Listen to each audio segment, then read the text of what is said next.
நினைக்கிறேன். Thanks ராதிகாக்கா. Okay. மதிப்புக்குரிய நண்பர்களே, குடிவரவாளர்களின் உதவும் ஊடக நண்பர்களே மற்றும் எமது சமூக ஆர்வலர்களே, தொழிலாளர் நடவடிக்கை நிலையத்தினது ஒருங்கிணைப்பாளர்கள், சமூக தலைவர்கள் மற்றும் ஆதரவாளர்கள் சார்பாக எமது வணக்கத்தை தெரிவித்துக் கொள்கின்றோம்.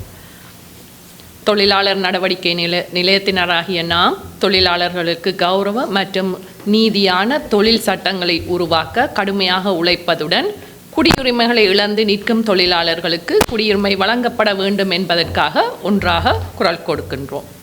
இதில் குடியுரிமை இழந்தும் இன்னமும் கனடாவில் வாழுகின்றவர்கள் எமது தமிழ் மக்கள் பலரும் உள்ளடங்குகின்றார்கள். இந்த முக்கிய பிரச்சனைகள் பற்றி கலந்துரையாடல் பல மக்கள் மத்தியில் முக்கிய பேசும்பொருளாக இருக்கும் இந்நேரத்தில் தமிழ் மக்களாகிய நாமும் தேவையான முன்னடவடிக்கைகளை ஏற்படுத்தி இவர்களுக்கு குடியுரிமை வழங்க உதவுகின்றோம். இதற்காக எமது தமிழ் ஊடக நண்பர்கள் மற்றும் குடிவரவு சம்பந்தமாக மக்களுக்கு உதவுபவர்கள் அனைவரையும் இது பற்றி ஊடக கலந்துரையாடலுக்கு அன்பாக அழைக்கின்றோம். நாம் அனைவரும் இணைந்து எவ்வாறு இம்மக்களுக்கு குரல் கொடுக்கலாம் என்பதுடன் எமது தமிழ் மக்களுக்கு எவ்வாறு இதற்கு ஆதரவு நல்கலாம் என்பது பற்றியும் தகவல்களை பரிமாற இருக்கின்றோம். இன்று எங்களுடன் கலந்துரையாடலுக்கு மிலன், கிருஷ்ணா அண்ட் ஷியாமலா இருக்கின்றார். இப்போது மிலன் கொண்டு நடத்துவர். நன்றி ராதிகாக்கா. மற்றது எகெயின் இதில் கலந்து கொண்டு எல்லாருக்கும் நன்றி. நீங்கள் நிறைய நேரம் வேறு வெயிட் பண்ணி இதுன்றதுக்கு முதற்கண் நன்றிகள். இதில் நான் குயிக்காக ஒரு இன்ட்ரடக்ஷன் செய்துட்டு நாங்கள் கொஞ்சம் கூட போகலாம் அடுத்த லெவலுக்கு. ஏற்கனவே சொன்ன மாதிரி என்னுடைய பேர் வந்து மிலன். நான் வந்து ஒர்க்கர்ஸ் ஆக்சஸ் சென்டர் தொழிலாளர் நடவடிக்கை நிலையம் இதோடைய ஒரு ஆர்கனைசராக இருக்கிறேன். அந்த நேரத்தில் ஷியாமலாக்கா நீங்கள் உங்களுக்கு Horticultural Immigrant and Community Services Senior Settlement Counselor and Commissioner of Old Sample. கிட்டத்தட்ட 30 வருஷமாக புதுசாக கனடாவுக்கு வாழும் குறிப்பாக தமிழ் மக்களுக்காக சேவையாளராக இருக்கிறேன். கிருஷ்ணா, நான் ஒர்க்கர் ஆக்சஸ் சென்டரில் ஒரு சீனியர் ப்ரோக்ராமாக இருக்கின்றேன். தமிழ் கம்யூனிட்டிக்கு எப்படியான பிரச்சனைகளை எடுத்து கதைச்சி அவர்களுடன் கதைச்சி அவர்களுடன் பிரச்சனை சொல்லி தீர்ப்பதற்காக. எனது பேர் ராதிகா ராஜேந்திரன். நான் இப்போது ஒர்க்கர்ஸ் செக்ஷன் சென்டரில் ஒரு இப்போ தான் ஒர்க் ஸ்டார்ட் பண்ணி இருக்கிறேன். Thank you. So first of all நாங்கள் யார் என்பது இப்போ இதில் நிறைய ஊடக நண்பர்கள் இருக்கிறீர்கள். இன்னும் நிறைய ஊடக நண்பர்கள் இன்றைக்கி வர முடியாமல் இருக்கிறது. ஸோ அதன் அடிப்படையில் சிலருக்கு ஏற்கனவே எங்களுக்கு தெரியும். நாங்கள் இதில் நான் கிட்டத்தட்ட ஒரு 20 வருஷமாக தொடர்ச்சியாக ஒர்க் பண்ணுறோம். பல ஊடகங்களில் நாங்கள் பேட்டிகள் கொடுத்துருக்குறோம். ஆனால் எல்லாரையும் ஒன்று கூறுறது கிட்டத்தட்ட இன்றைக்கி நான் முதல் தடவை நினைக்கிறேன். அதால் சில பேருக்கு எங்களுடைய ஃபேஸ் புதுசாக இருக்கலாம். ஆனால் நாங்கள் இந்த மக்களுக்காக நிறைய காலங்கள் ஒர்க் பண்ணியிருக்கிறோம். உலக தமிழரில் ஆர்டிகல்ஸ் வாரது, தாய் வீட்டில் ஆர்டிகல்ஸ் வாரது, ஒவ்வொரு மற்ற ஊடகங்களில் எல்லாத்துலேயும் வாரது. மற்ற நாங்கள் இன்டர்வியூஸ் கொடுத்துருக்குறோம் கடந்த காலங்களில். இன்றைக்கு நாங்கள் இதில் கூடி இருக்க நாங்கள் முதல் எங்களை பற்றி கொஞ்சம் நாங்கள் எங்கே ஒர்க் பண்ணுறோம், எங்களோட ஆர்கனைசேஷனை பற்றி விளங்கப்படுத்துகிறோம். ரெண்டாவது, ஏன் இந்த இமிக்ரெண்ட் சம்பந்தப்பட்ட விஷயத்தை எடுக்கிறோம், அது எப்படி என்ற விஷயத்தையும் தொடக்கிட்டு அப்புறம் அடுத்த கட்டத்துக்குள்ள போவோம். அதோட நீங்கள் இது முடிய நாங்கள் ஒரு கேள்வி பதிலுக்குரிய சந்தர்ப்பத்தை தருகிறோம். நீங்கள் அந்த நேரத்தில் உங்களோட கேள்விகளை நீங்கள் கேட்கலாம். ஒர்க்கர்ஸ் ஆக்சஸ் சென்டர் ஒரு தொழிலாளர் நடவடிக்கை நிலையம். இது வந்து டவுன் டவுன் டொரண்டோவில் இருக்குது. எங்களுடைய இந்த அமைப்பு என்ன செய்கிறேன்னு சொல்லி சொன்னால், இது தனியாக தமிழர்களுக்கு மட்டும் இல்லை, கேடியன் சகலருக்குமான ஒரு அமைப்பு. அதில் நாங்கள் தமிழ்லையும் ஒர்க் பண்ணுறபடியாக தமிழர்களுக்கு நிறைய சேவைகளை செய்யக்கூடியதாக இருக்கிறது. எங்களோட மொழி ஒரு தடையாக இருக்கும் மொழி தடை இருக்கிறவர்களுக்கும் உதவியாக இருக்கிறது. அந்த அடிப்படையில் வந்து நாங்கள் என்ன செய்கிறாங்கன்னு சொல்லி சொன்னால், இங்கே இருக்கிற தொழில் சட்ட மாற்றங்கள், அதாவது தொழிலாளர்கள் நாங்கள் எல்லோரும் 2-3 வேலை செய்கிறோம், கஷ்டப்படுறோம். எங்களுடைய ஃபேமிலியே குறிப்பாக எங்களோட தமிழ் கம்யூனிட்டி நிறைய பேர் உங்களுக்கு தெரியும் நிறைய கஷ்டப்பட்டு ஒர்க் பண்ணுறது. ஸோ ஆனால் அதே ஒரு தொடர்ச்சியாக நாங்கள் வேலையை செய்து கொண்டிருந்தோம்னு சொல்லி சொன்னால் ஒரு அடிப்படை மாற்றங்கள் தொழிலாளர் சட்டங்களில் கிடைக்காது. அப்போ அதுக்காக நாங்கள் பல வேலை திட்டங்களை பின்னாளியில் செய்து நிறைய மாற்றங்களை உருவாக்கியிருக்கிறோம். இன்றைக்கு அடிப்படை சம்பளம் கூடினதுக்கு பின்னாலேயும் நாங்கள்லாம் மெயினாக இருந்திருக்கிறோம். ஸோ அந்த வகையில் தொழிலாளருடைய உரிமைகளுக்காக போராடுகிற ஒரு அமைப்பு.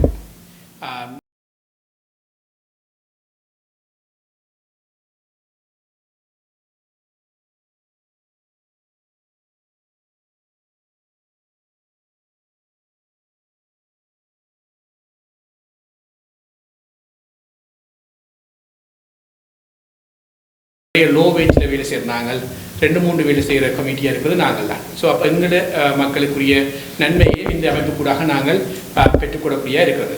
ஸோ இது ஒன்று, இதுதான் எங்களுடைய அமைப்பு. நான் ஏற்கனவே சொன்ன மாதிரி இந்த லோ வேஜில் ஒர்க் பண்ணுறாங்களுக்கு தான்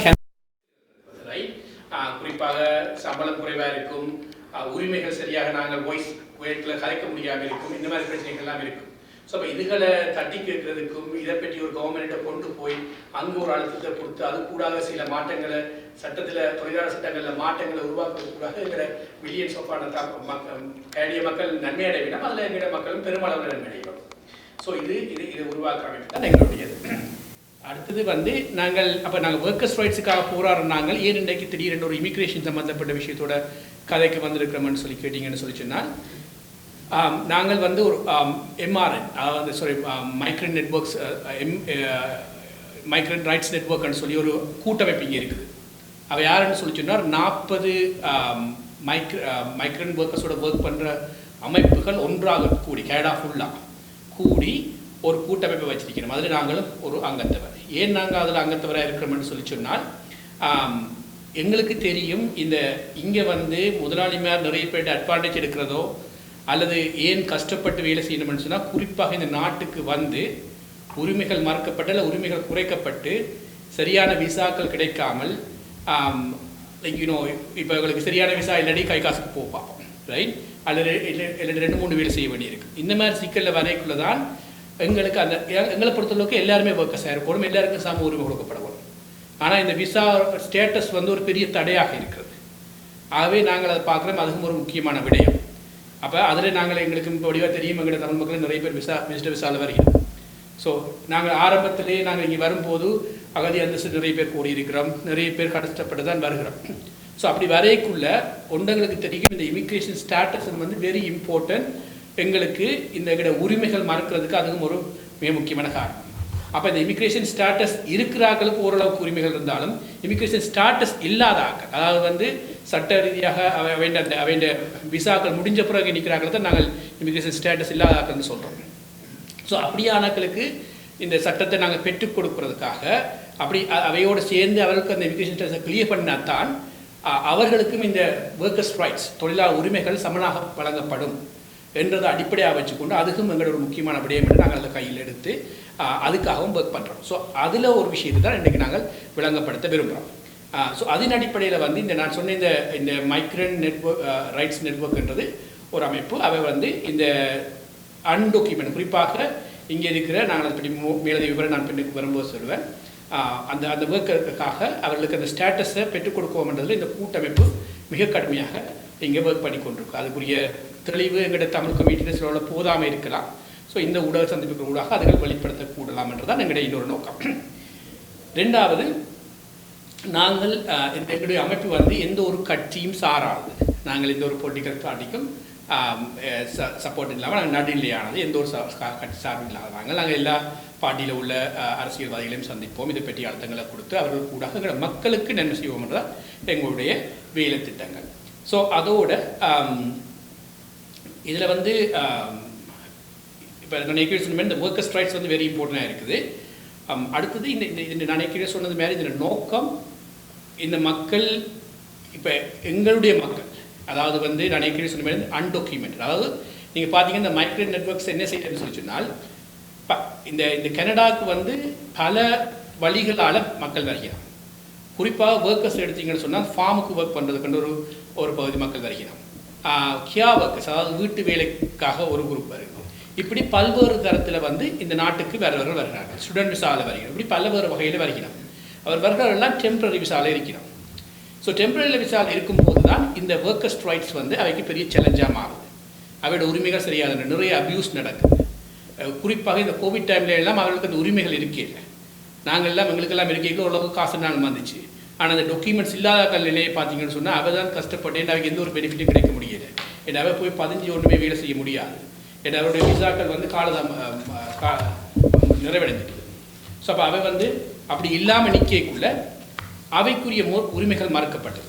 ஸோ மறுக்கைக்குள்ள நாங்கள் என்ன செய்கிறோம்னு சொல்லி சொன்னால், இந்த ஒர்க்கர்ஸ் ரைட்ஸ் இவைகளுக்கு கிடைக்காமல் போய்க்கல இவை ரொம்ப கஷ்டப்படணும். நான் சொன்ன மாதிரி இந்த ஒவ்வொரு குரூப்பாக ஒவ்வொரு கேட்டகரியில் மக்கள் இந்த நாட்டுக்கு வருகிறோம், வந்து டெம்பரரியில் நிற்கணும். அப்போ இந்த மைக்ரோ நெட்வொர்க்ஸ் என்ன செய்ய பார்க்குன்னு சொன்னால் எல்லாருக்குமே ஏன்னா இந்த நாட்டுக்கு வர்றதுக்கு அவங்க தகுதி இருக்குன்னு சொன்னால் அவை இந்த நாட்டில் அதுக்குரிய ப்ரொசஸை முடிச்சு தான் வருகிறேன். வந்து குறிப்பாக இங்கே ஒரு குறிப்பிட்ட காலம் கடந்து அவைன்ற விசா முடிஞ்ச பிறகு இங்கே கன பேர் தங்கியிருக்கிறான். கிட்டத்தட்ட 5 லட்சம் மக்களுக்கு மேலே 500,000 மேற்பட்ட மக்கள் இங்கே விசா முடிஞ்சும் நாட்டுக்கு போவோம் பல வருடங்களாக இங்கே தங்கியிருக்கிறார்கள். இதில் ஒரு நல்ல விஷயம் என்ன, யூரோப்பை பொறுத்தீங்கன்னு சொன்னால் அங்கே ஐடி செக் பண்ணிக்கணும். அது இங்கே அந்த பிரச்சனைகள் இல்லாதபடியால் மக்கள் இங்கே நிறைய பேர் இருக்கணும். ஆனால் அது எங்கள்ட தமிழ் மக்கள்கிட்ட அந்த விழிப்புணர்வு குறைவு. ஆனால் இன்னொரு கேள்வி எல்லாம் சரி, தமிழ் மக்கள்லேயும் அப்படி இருக்கணும்னு சொன்னால் உண்மையிலே இருக்கணும். ஆனால் அவன் நிறைய வெளிப்படையாக ஊடகத்துக்கு வந்திருக்காமல் இருக்கலாம். ஏன்னா அவை தங்களுடைய பர்சனல் ஐடென்டிட்டியை காட்டுக்கொள்ளுக்கு விரும்பாமல் இருக்கிறேன். பட் எங்களுக்கு பர்சனலி அந்த மாதிரி கோர்ஸ் எல்லாம் வந்திருக்கு. நாங்களும் எங்களுடைய அமைப்பு வந்து நிறைய இந்த டாக்குமெண்ட்ஸ் இல்லாமல் நாங்கள் அன்டாக்குமெண்ட்னு சொல்கிறது, அதாவது அன்டாக்குமெண்ட்ஸ்னு சொல்லினா அவைக்கு விசா இல்லாமல் இங்கே விசா முடிவு நிற்கிறார்கள். அவைகள் நிறைய கோல்ஸ் வருது. அப்போ நாங்கள் அவையோட நாங்கள் அவையோட பிரச்சனைகளை டீல் பண்ணுறோம். அதில் தமிழ் மக்களும் இப்போ அண்மை காலமாக பல பேர் ரிப்போர்ட் பண்ணப்பட வெளிக்கிட்டு பிறகு விசாவை முடிச்சுட்டு இப்போ இருந்து இங்கே வேலை செய்யணும். அவையோட கிறிஸ்டியெல்லாம் பார்த்தீங்கன்னா பல வருடங்களாக இங்கே வேலை செய்யலாம். இப்போ அவையோட கேள்வினா உங்களுக்கு விசா முடிஞ்சது, நாங்கள் இங்கே நின்றுருக்கிறோம், இங்கே வேலை செய்திருக்கிறோம், இந்த எக்கனமிக்கு நாங்கள் கண்ட்ரிபியூட் பண்ணியிருக்கிறோம். அப்போ எல்லாம் எங்களை விட்டு நீங்கள் ஏன் இப்போ நீங்கள் எங்களை அனுப்புறீங்க? ஏன்னா எங்களுக்கு கேண்டியன் எக்ஸ்பீரியன்ஸ் இப்போ இருக்குது. எங்களால் தான் இந்த கோவிட் டைமுகளில் இங்கே எல்லாம் நீங்கள் சப்ளை இதுக்கெல்லாம் நீங்கள் நிறைய விஷயங்களை கண்ட்ரிபியூட் பண்ணாங்க. நாங்கள் ஹார்ட் ஒர்க் பண்ண முடியாது தான் உங்களுக்கு ஃபுட் கிடைச்சது டேபிளில். ஸோ அப்போ அப்படியெல்லாம் நாங்கள் கண்ட்ரிபியூட் பண்ணிவிட்டு எங்களை நாங்கள் போக வேண்டிய தேவை எங்களுக்கு இல்லை. அப்போ எங்களுக்கு நீங்கள் ஒரு இதெல்லாம் தானே என்று சொல்லி ஸோ அப்போ இந்த மாதிரி இங்கே விசாக்கள் முடிஞ்சு இங்கே நின்றுன்றதில் எங்களோட தமிழ் மக்களும் குறிப்பாக இருக்கணும். அடுத்தது அது மட்டும் இல்லாமல் உங்களுக்கு தெரியும் விசிட்டர் விசாவில் நிறைய பேர் வரதான் இப்போத்தைய ட்ரெண்ட் எங்களோட கம்யூனிட்டிக்குள்ளே. ஸோ அதில் எங்களுக்கு தெரியும் வெளிப்படையாக பல பேர் அகதி அந்தஸ்தை பதியணும். ஸோ அடுத்த கேள்வி வருகிறது, சரி அகதி அந்தஸ்து பதிஞ்சால் அவ எல்லாருக்குமே அந்த அகதி அந்தஸ்து கிடைக்க போதான்றது கேள்விக்குறிதான், சரிதானே? அப்போ ஒருவேளை அப்படி அவைக்கு கிடைக்காமல் போயிட்டான். இப்போ எங்களுக்கு தெரியும் பர்சனலாக எனக்கு கூட தெரியும் ஃபார் ஷுவர் அகஸ்டின் அவரும் சொல்கிறார், மதிப்புக்குரிய பாலா இருக்கிறார், அவரும் நிறைய பேரோட ஒர்க் பண்ணுவார். ஸோ அவைக்கு தெரியும் எவ்வளவு மக்கள் இந்த மாதிரி நிலையில் கஷ்டப்படுகிறோம், தங்களோட குரலை வழியில் கொண்டு வர முடியாமல் நிற்கிறோம். ஸோ இந்த விசாக்கள் எல்லாம் முடிஞ்சு போன பிறகு அவைக்கு என்ன வழி, யார் அவைக்கு எல்லாம் குரல் கொடுக்குற நிலையில் இருக்கிறது. நாங்கள் கடந்து போக முடியாது, இது வேறொரு கம்யூனிட்டி தான். எங்களுக்கு தெரியும் வெவ்வேறு கம்யூனிட்டி, குறிப்பாக மெக்சிகோவிலிருந்து வந்த நிறைய பேர் எல்லாம் விசிட்டர் விசா ஆரம்பங்களில் நிறைய பேர் இங்கே விசாக்கள் முடிந்த பிறகும் நிறைய பேர் நிற்கிறார்கள். ஸோ ஆனால் அது எங்கிட்ட கம்யூனிட்டியில் கொஞ்சம் அதோட கம்யூனிட்டி கொஞ்சம் குறைவு. ஆனால் மற்றது அப்படி இருந்தாலும் வெளிப்படையாக தெரிகிறதில்ல, ஆனால் அப்படி இருக்குது. அப்போ இவர்களுக்கு குரல் கொடுக்க வேண்டிய தேவை எங்களுக்கு இருக்குது.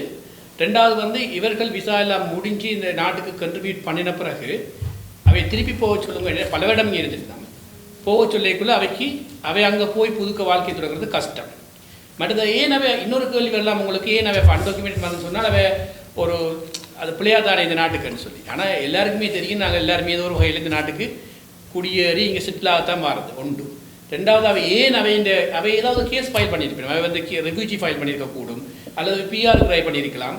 ஆனால் அவைக்கு ஏதோ ஒரு காரணத்துக்காண்டி கிடைக்காம போயிருக்கலாம். அதுக்காக அவர் தப்பான ஃப்ரெண்டு நாங்கள் எடுக்க முடியாது, ரைட்? அப்போ அவர்கள் வந்து இந்த நாட்டில் வந்து தங்கி இந்த நாட்டுக்கு ஒர்க் பண்ணி செய்து கொடுக்கக்கூடிய இருக்குமென்னு சொன்னால் அவர்களுக்கு இந்த பிஆர் கிடைக்கிறதுக்குரிய ரைட்ஸுமே அவைக்கு இருக்குது. அப்போ அவர்கள் சார்பாக இது வந்து இன்னொரு கேள்வி வரலாம். சரி, ஓகே, இது நாங்கள் கேட்குறோம், அவை ஏற்கனவே ஸ்டேட்டஸ் இல்லாமல் நிற்கணும், அவைக்கு ஸ்டேட்டஸ் கொடுக்க சொல்லி கேட்குறது சரியான நிறுவனங்கள்லாம். இது வந்து ஒரு புது விஷயம் அல்ல. இந்த அரசாங்கங்களே வந்து இதை செய்யுது. வேறு நாடுகளும் வந்து காலங்காலமாக அந்த நாட்டில் வந்து விசா முடிஞ்சு கனகாலமாக வேலை செய்யுது இருக்கிறவைக்கு வந்து விசா கொடுக்குறத விரும்புகிறத இடம் ஏற்கனவே இங்கெல்லாம் பழக்கப்பட்டோம்னா இங்கே வைக்க விசாக்கள் இங்கே வேலை செய்திருக்கிறோம், ஏற்கனவே கண்ட்ரிபியூட் பண்ணியிருக்கிறோம். அவைக்கு நாங்கள் விசா கொடுத்தால் புதுக்க இன்னொரு கொண்டாட விட இங்கே இருக்கிறவே கொடுக்குறது பெட்டர் என்று பார்க்குது. அப்படி ஒவ்வொரு நாடும் பொதுவாக செய்கிறது உண்டு. அந்த வகையில் இப்போ இவன் இங்கே நவம்பர் 2021 லிபரல் அரசாங்கம் சொல்லியிருந்தார், ஜஸ்டின் ட்ரூடோ கவர்மெண்ட் சொல்லியிருந்தார், தாங்கள் இப்போ அவருக்கு வந்தால் இது வந்து கட்டாயமான ஒரு முக்கியமான விஷயம், தாங்கள் வந்தால் ரெகுலரைஸ் பண்ணோம். அது வந்து இப்படி டாக்குமெண்ட்ஸ் இல்லாத இருக்கிற எல்லாருக்கும் நாங்கள் டாக்குமெண்ட் அதை நாங்கள் ஒரு லீகலாக இருக்கக்கூடிய நடவடிக்கைக்கு ஒரு லெஜிஸ்லேஷன் ஒரு சட்டத்தை கொண்டு வருவோம் அந்த மாதிரி சொல்லியிருந்தார்கள். அப்போ அதை சொல்லி அந்த ஒர்க்கை தொடங்கியிருந்தார்கள். அப்போ நாங்கள் எதிர்பார்த்தோம் நல்ல ஒரு விஷயம். ஸோ அப்போ எல்லாரும் கிடைச்சுன்னு சொன்னால் அவர்களுக்குரிய உரிமைகள் மறக்கப்படாது. அவர்களுக்குரிய உரிமைகள் கிடைக்கும் போது நான் சொன்ன மாதிரி நாங்கள் எல்லாரும் அப்படி ஒரு கட்டத்திலேருந்து வந்தாக்கள் தான். நாங்கள் இந்த நாட்டில் வந்தாக்கள் அதிகமாக. ஸோ ஆகவே எங்களுக்கு விசா இல்லாமல் இருந்தால் நாங்கள் எப்படி இருந்திருப்போம், ரைட்? அப்போ அவை அந்த நிலைக்குள்ளே அவைக்கு கிடைச்சதுன்னா நல்லதுன்றது தான் அவர்கள் எதிர்பார்த்தார்கள். ஆனால் அது நெருக்கடியாக அது வந்து கொண்டிருக்கும் போது ஒரு கட்டத்தில் உங்களுக்கு தெரியும், இப்போ ஒரு இமிக்ரேஷன் சம்மந்தப்பட்ட ஒரு பெரிய பிரச்சனைகள் போய் கொண்டிருக்கிறது, ரைட்? ஸோ இந்த பிரச்சனை இருக்கிறதால தற்போதைய அரசாங்கம் வந்து அதை செய்கிறதுக்கு தயங்க வேண்டிய ஒரு சுச்சுவேஷனில் நிற்கலாம். இதை நாங்கள் என்னென்று செய்தால் தாங்கள் அடுத்த எலெக்ஷனில் தோற்கக்கூடுமா என்ற அந்த நிலையில் ஒரு யோசிக்கிற ஒரு கேள்வியும் இருக்கிறது. அப்போ நாங்கள் என்ன செய்வோம்னு சொல்லி சொன்னால் ஆஸ் அ கம்யூனிட்டி, இது வந்து நான் சொல்கிறது ஏற்கனவே தனியாக தமிழ் கம்யூனிட்டி மட்டுமல்ல, எல்லா கம்யூனிட்டியோடு தான் நாங்கள் செய்கிறோம். எல்லா கம்யூனிட்டிக்கும் இந்த பிரச்சனை இருக்குது. கனடியனுக்குரியது, கனடாவில் இருக்கிற எல்லாருக்குரியது. அப்போ ஒவ்வொரு கம்யூனிட்டியும் என்ன செய்யணும்னு சொன்னால் தங்க ஊடகங்கள் இல்லை தங்க மக்களோட ஆதரவு இதுக்கு இருக்குன்றதை சொல்ல விருப்பலையினம். அப்போ அந்த ஒரு சப்போர்ட் வந்து இப்போ இருக்கிற கவர்மெண்ட்டாக இருக்கலாம், இல்லை எதிர்காலத்தில் வேறு கவர்மெண்ட் வந்தானே யாருக்கென்றாலும் நாங்கள் இந்த உரிமைகளை விட்டு கொடுத்துட முடியாது. இந்த தவிர்த்து நிற்கிற மக்களுக்காக நாங்கள் தொடர வரும்.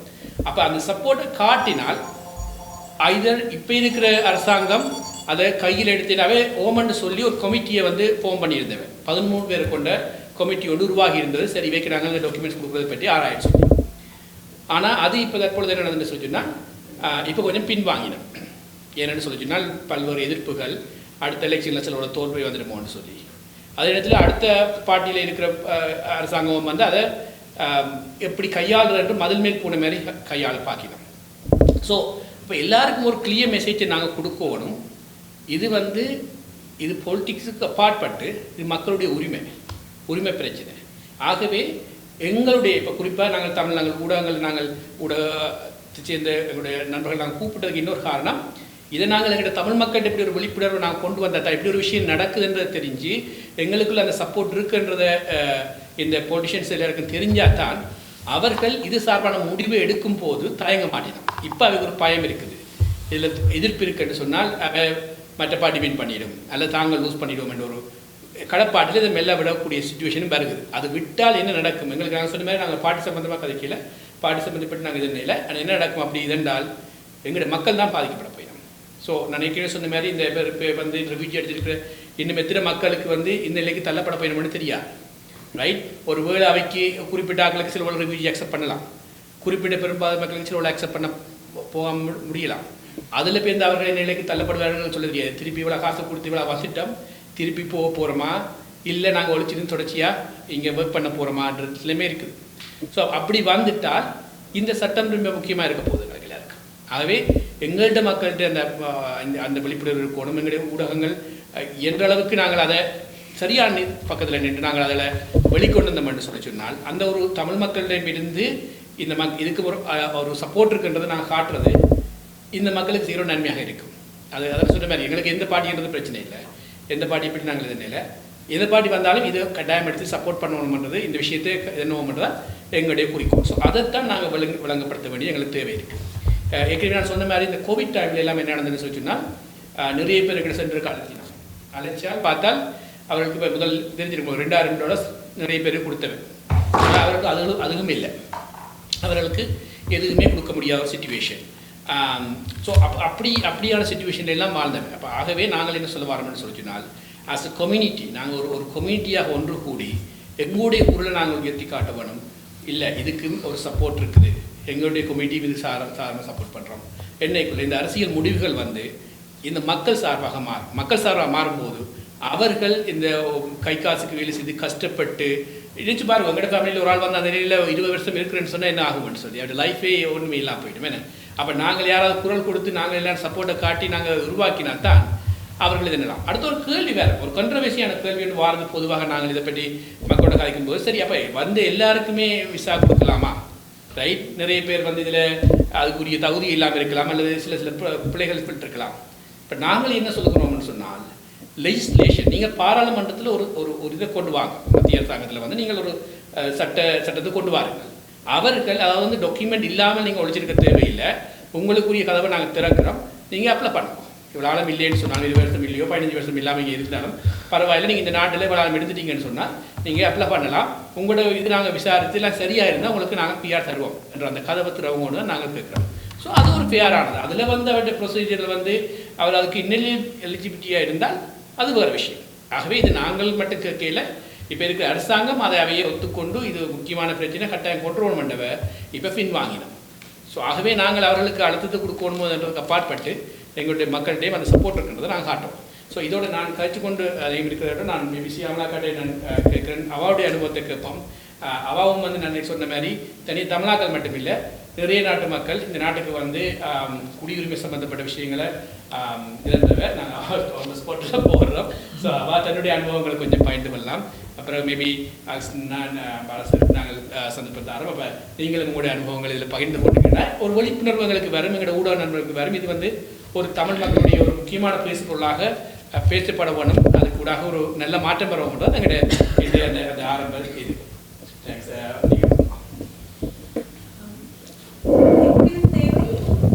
நாங்கள் இவங்களோட சேர்ந்து தான் நிறைய வருடத்தில் குறைந்தது 2-3 தடவையாவது நாங்கள் அவங்கள கூப்பிட்டு எங்களுடைய மக்களுக்காக, குறிப்பாக கோவிட் டைமில் அவர் சொன்ன மாதிரி நிறையவே ஒரு விழிப்புணர்வு கொண்டு வந்தோம். ஏன்னா ஏன் உங்களுக்கு இந்த சர்வ் பெனிஃபிட்ஸ் பெற முடியாது, ஏன் சிலருக்கு நீங்கள் தகுதி இல்லை, அதை நீங்கள் புரிந்து கொண்டு அதுக்கேற்ற மாதிரி செய்யுங்கள். குறிப்பாக என்னுடைய பொறுத்தளவில் என்ன மாதிரி நிறைய settlement workers Tamil service providers மட்டுமே எனக்கு தெரிஞ்ச ஒரு 75-80 பேர் எக்ஸ்பீரியன்ஸ் ஒர்க்கர்ஸே இருக்கிறாங்க இந்த டொரண்டோக்குள்ளே. இதை தவிர இன்றைக்கு படித்து வெளியே வந்தவர்கள், மற்ற நான் சட்டத்தரணிகளையோ லீகல் அட்வைசஸ் பற்றியெல்லாம் பேசல, சோஷியல் ஒர்க்கர்ஸ், கம்யூனிட்டி ஒர்க்கர்ஸே இவ்வளோ பேர் நாங்கள் இருக்கிறோம்.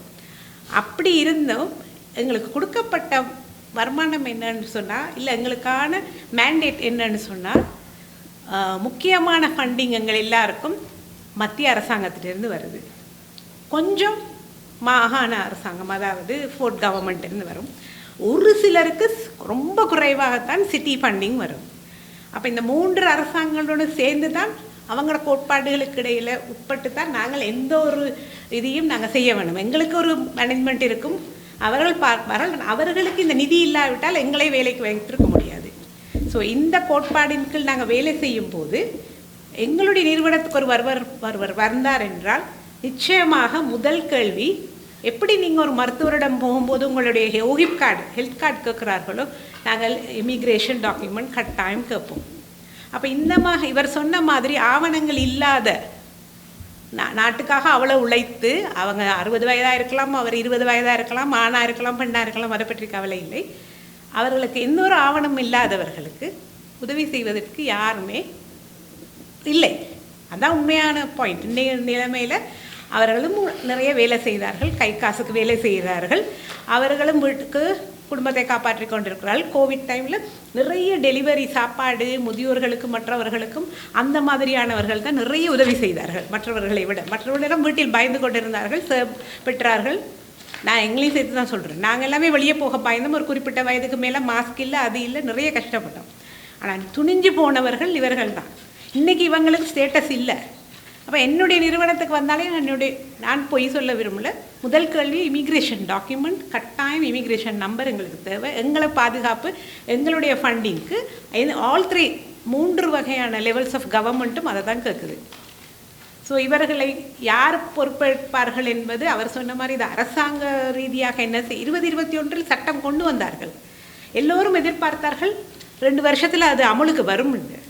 வராதது காரணம் என்று சொல்லலாம், அது கோவிட்னால, அதனால, காரணம் தான் எல்லாமே. எல்லாருக்கும் ஒரு காரணம் இருக்குத்தானே சொல்லலாம். ஆனால் இதில் பாதிக்கப்பட்டவர்கள் ரொம்பவும் கஷ்டம். அடுத்து நேற்று இன்னொரு சட்டம் பாஸ் பண்ணியிருக்கிறார்கள். நீங்கள் ஒரு நிறுவனத்தை நடத்தினால் உங்கள் மனைவியோ ஸ்பவுஸ் துணைவரையோ நீங்கள் அதில் வேலையாட்களாக இனிமேல் கொண்டு அவர்களை அமர்த்த முடியாது என்று. அப்போ இவர் ஒரு அன்டாக்குமெண்டட் பர்சனாக இருந்தால் அவர் தான் உழைத்து அந்த முதலீட்டை வைத்து தன்னுடைய உறவினரிடம் கொடுத்து ஒரு நிறுவனத்தை ஆரம்பிக்கிறார்னு வைங்க. அது ஒரு புடவை கடையாக இருக்கலாம், பலசரக்கு கடையாக இருக்கலாம், இல்லை பெரிய ஒரு இண்டஸ்ட்ரியாகவே இருக்கலாம். அவரோட உறவினர்களும் சொன்ன மாதிரி நிறைய பேர் விசிட்டர்ஸ் விசாவில் வந்தவர்களுக்கும் வேலை வேணும், இன்னொருத்தரிடம் போய் ரெசியூமியிலிருந்து உழைக்கிறதுக்கு நான் தமிழ் ஆக்களிடையே வேலை செய்கிறேன் என்று சொல்லி அவர் டேக்ஸ் கட்டி கொண்டிருப்பார்.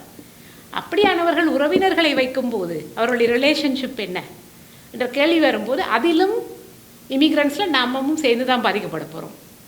ஸோ அரசாங்கம் ஒரு பக்கம் சட்டங்களை உருவாக்குகின்றது, இன்னொரு பக்கம் நீங்கள் பார்த்தீங்கன்னா நாளாந்த வேலையில் அவர்களுக்கு நிறைய இடைப்பாடுகள் இருக்குது. குறிப்பாக இந்த மாதிரி அன்டாக்குமெண்டடாக வாரவர்கள் உடம்பு சரியில்லாமல் போனாங்க, ஹாஸ்பிட்டலில் பெரிய மிகவும் சிரமம். அதுவும் ஒரு பெண்மணியாக இருந்தால், அவருக்கு சிசேரியனாக இருந்தால், இது நான் உதாரணத்துக்கு தான் சொல்கிறேன், நார்மல் டெலிவரி ஓரளவுக்கு அவர்களுக்கு மிட்வைஃபோ யாரோ பார்த்துக்கொள்வார்கள். சிசேரியனாக இருந்தால் அவர் கட்டும் தொகை இங்கே இருக்கிற ஹாஸ்பிட்டல் சொல்லுவாங்க, ஓகே நாங்கள் உங்களுக்கு தருகிறோம், நீங்கள் இன்ஸ்டால்மெண்ட்டில் கட்டுங்கோணும். அப்போ இன்ஸ்டால்மெண்ட்டில் கட்டினாலும் அதுக்கும் ஒரு வட்டி போடுவார்கள், எப்படியோ அதை கட்டி தான் ஆக வேண்டும். இப்போ அவர்களும் நம்ம போகிறது தானே. அதுக்கு தான் நாங்கள் சொன்னோம், நீங்கள் ஏர்போர்ட்டிலே வரும்போது சமீப காலமாக நீங்கள் யூடியூப்லேயும் மற்ற மீடியாக்கள் எல்லாம் கேட்டிருப்பீர்கள், நிறைய பேருக்கு ஏர்போர்ட்டிலே, நான் தமிழர்களை மட்டும் சொல்லவில்லை, அவர்கள் விசிட்டர் விசாவில் வரும்போது ஏர்போர்ட்டில் வேலை செய்வர்களே அவர்களிடம் சொல்லுகிறார்களாம், வேணுமெண்டா இங்கேயே நீங்கள் ரெஃப்யூஜி அடிச்சுட்டு போவோம். அப்போ அட்லீஸ்ட் அவங்களுக்கு ரெஃப்யூஜி பேப்பர் இருக்குது, நம்பர் இருக்குது, ஒரு ஐடி இருக்குது. ஒன்றுமே இல்லாதவர்கள் இவ்வளவு நாளும் டேக்ஸ் கட்டியவர்களுக்கு என்ன செய்கிறது? ஸோ இதுக்கு இது அடுத்த லெவலுக்கு கொண்டு போக வேண்டும் என்றால் அடுத்த தலைமுறையும் இதில் இன்வால்வ் ஆக வேண்டும். அதுக்கு மீடியா சம்மந்தப்பட்டவர்கள் சொல்லி நிறைய பேர், ஏன்னா பார்த்தீர்கள் என்றால் நான் வருவது ஸ்காபரோ ஈஸ்டில் இருந்து, என்னுடைய ஏரியாவில் கரியானந்த சங்கர் இருக்கிறார், விஜய் தணிகாசலம் இருக்கிறார், ஸ்கூல் ட்ரஸ்டியாக மிஸ் அனுஸ்ரீ சந்திரராஜா இருக்கிறார்கள், 3 பேர் தமிழர்களே இருக்கிறார்கள். அவர்களிடமெல்லாம் அடுத்த லெவலுக்கு இதுக்கு எடுத்துக்கொண்டு செல்வதற்கு எந்த கட்சின்றதை பற்றி எங்களுக்கு கவலை இல்லை. அவர்கள் தமிழ் மக்களுக்காக அடுத்த லெவலுக்கு கொண்டு போகிறதுக்காகவே யார் அவர்களுக்கு குரல் கொடுப்பார்கள்? நாங்கள் எல்லாமே கிட்டத்தட்ட இங்கே இருக்கிறவங்களே எல்லாரும் நிறைய வருஷம் உழைத்தவர்கள் தான். புதிதாக அடுத்த தலைமுறையை நோக்கி நாம் எங்கே போய் கொண்டிருக்கிறோம்? ஏன்னா அவர்கள் கையில் தான் இது இருக்கிறது. அப்போ அவர்களுடைய வாய்ஸ் நிச்சயமாக வெளியே வர வேண்டும். அதுக்கு ஊடகங்களின் சேவை எங்களுக்கு கண்டிப்பாக தேவை. எங்களால் முடிஞ்ச வரைக்கும் செய்வோம். ஆனால் இன்னொரு 4-5 வருஷத்தில் நாங்களே ரிட்டையர் ஆகிடுவோம். அதுக்கு பிறகு நாங்கள் பேசி என்ன பேசாட்டி என்ன, அது பிரச்சனை இல்லை. ஆனால் இவ்வளோ நாள் டேக்ஸ் கட்டியவர்கள், எந்த ஒரு ஆதாயத்தையும் எதிர்பாராமல் வந்தவர்கள், அவர்களுக்கெல்லாம் இது ஒரு பெரிய பிரச்சனை. அதுதான் என்னுடைய கருத்து.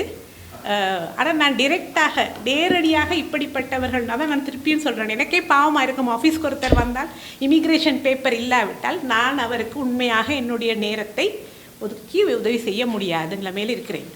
ஏன்னா நான் இன்னொருவரிடம் ரிப்போர்ட் பண்ணுகிறேன், அதாவது என்னுடைய வேலை போயிடும். அப்படி இருக்கும் கட்டத்தில் யார் இவர்களுக்காக செய்ய போகிறார்கள்? அதுதான் இப்போ முக்கியமான கேள்விக்குறி. இதுதான் என்னுடைய கருத்து. அடுத்து நீங்கள் இது சொல்ல விரும்பினா நீங்கள் சொல்லுங்கள். நன்றி. அனைவருக்கும் வணக்கம். இந்த சந்தர்ப்பத்திற்காக நான் முதல்ல என்னுடைய நன்றிகளை தெரிவிக்கிறேன். என்னுடைய பேர் ஆகஸ்டின் ஜெகசோதி. நானும் ஒரு குடியமர்வு சேவை ஆலோசகராக இருக்கிறேன்.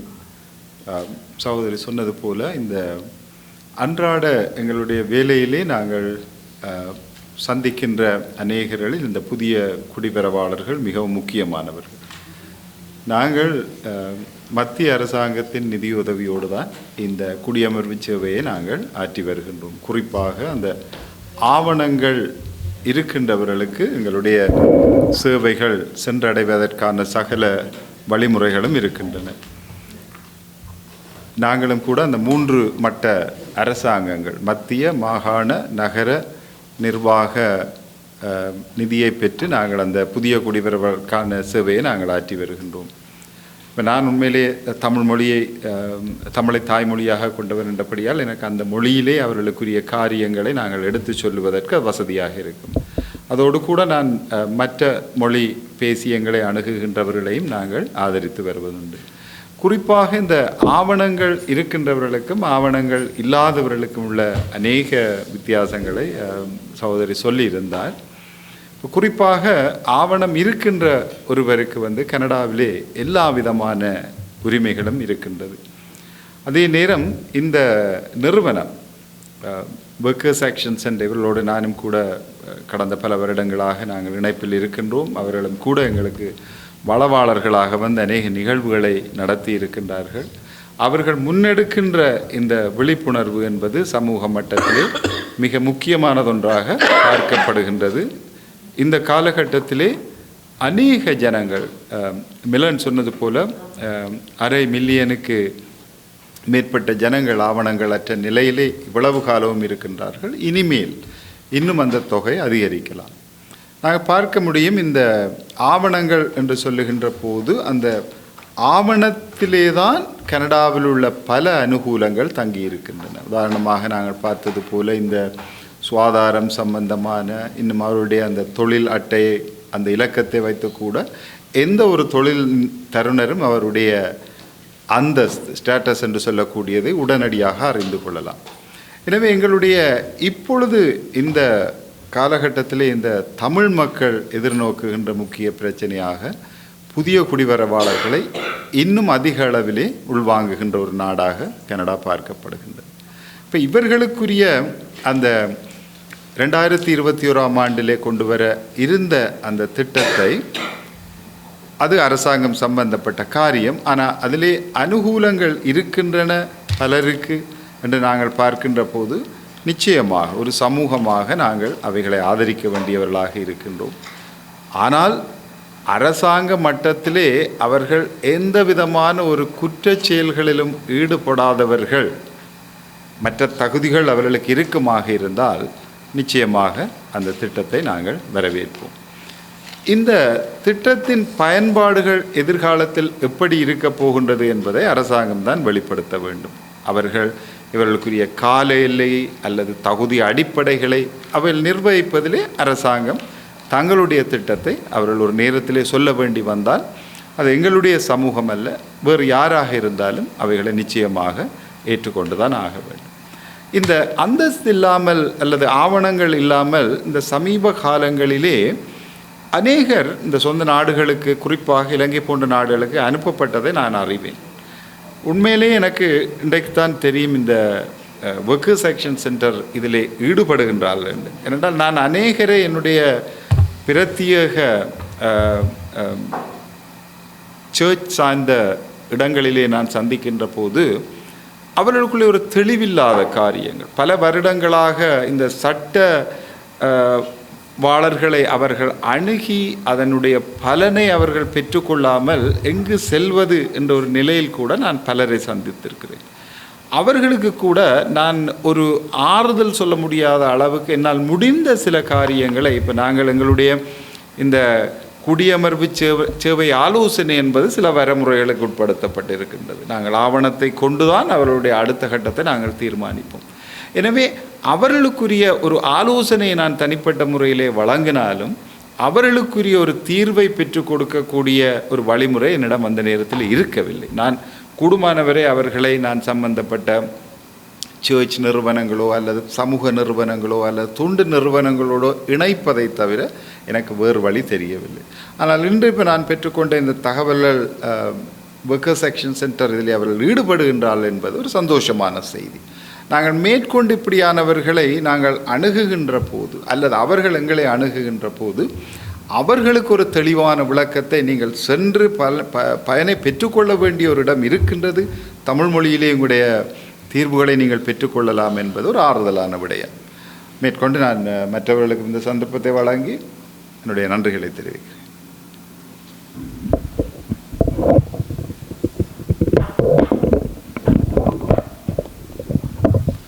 எல்லோருக்கும் வணக்கம்.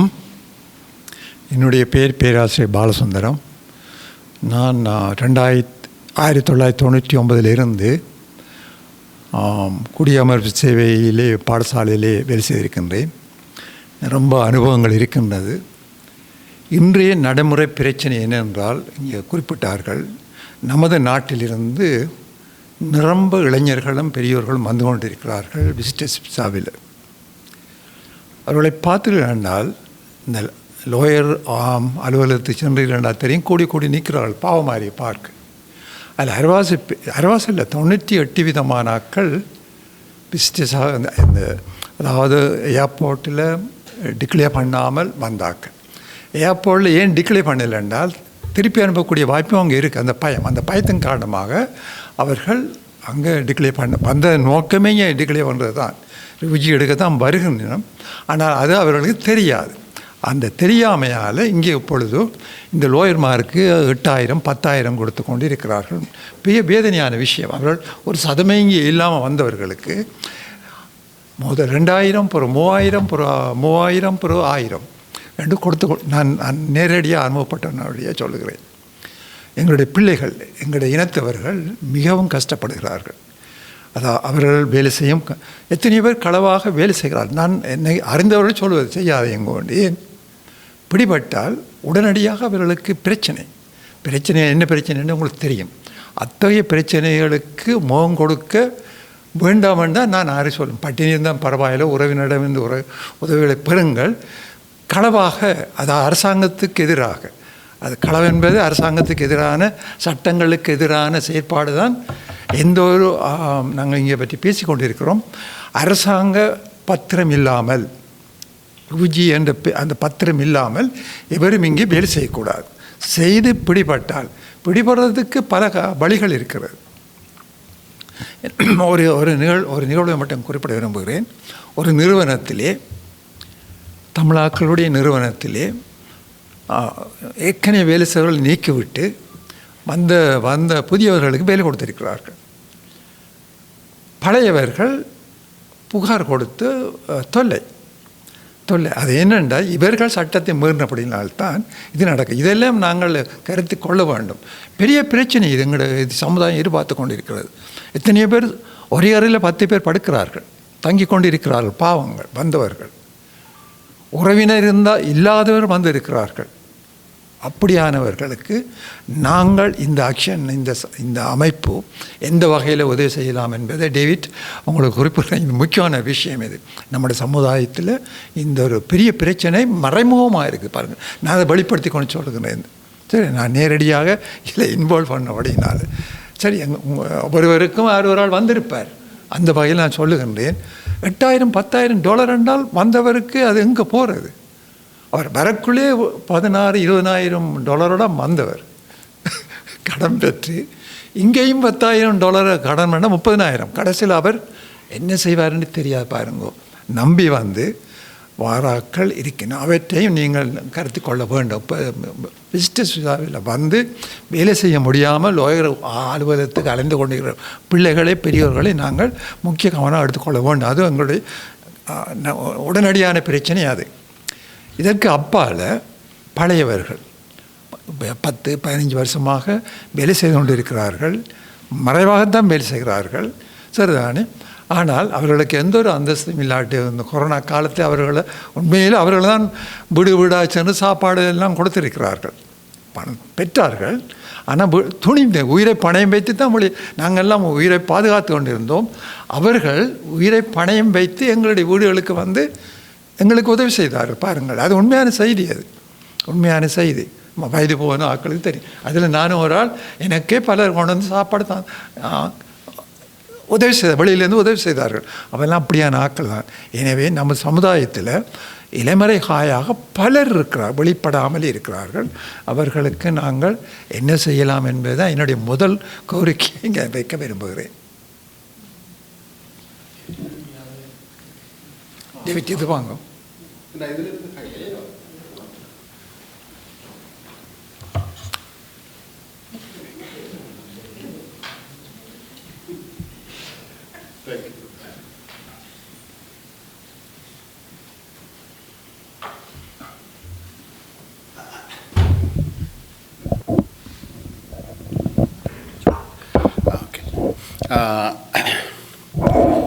இங்கு சமூகம் அளித்திருக்கும் பெரியோர்கள், பத்திரிகையாளர்கள் அனைவருக்கும் எனது அன்பான தாழ்மையான வணக்கம். எனது பெயர் டேவிட் ஆசீர்வாதம். பேராசிரியர் பாலசுந்தரம் ஐயா சார் இருக்கிறார். அவர் பேராசிரியராக யாழ் பல்கலைக்கழகத்தில் இருக்கும் பொழுது நான் மாணவனாக இருந்தேன். அந்த தொடர்புகள் இன்று வரைக்கும் இருக்கின்றது. அந்த வகையில் பேராசிரியர்கள் அழைப்பை ஏற்று இதில் கலந்து கொள்கின்றமைக்கு நன்றி. அவர் இன்று மாத்திரமல்ல, கடந்த பல வருடங்களாக தொழிலாளர் நடவடிக்கை நிலையத்தினூடாக எங்களுடைய நடவடிக்கைகளில் பங்கெடுத்து வருகின்றவர். எங்கள் ஆகஸ்டின் ஐயா இருக்கிறார். நான் கிழக்கு பல்கலைக்கழகத்தில் முன்னாள் பதிவாளராக இருந்தேன். 20 வருடங்கள் கிழக்கு பல்கலைக்கழகத்தில் வேலை செய்தேன். அந்த நாட்களில் ஆகஸ்டின் ஐயா யுனைடெட் நேஷன்ஸ் வேலை செய்து இலங்கையில் பல பிரதேசங்களில் வேலை செய்து கொண்டு வந்தவர். நாங்கள் எல்லாம் அந்த மிகவும் யுத்த காலங்களில் பல இன்னல்களுக்கு முகம் கொடுத்து வேலை செய்து அந்த அறிமுகத்தில் நாங்கள் இங்கு வந்தும் அந்த தொடர்பை பேணிக்கொள்கின்றோம். அதே வேளையில் எங்களுக்கு இந்த கிழக்கு ஒர்க்கர்ஸ் ஆக்ஷன் சென்டர்னு சொல்கின்ற இந்த நிறுவனம் டொரண்டோவில் தொழிலாளர் அறிக்கை நிலையம் எங்களுடைய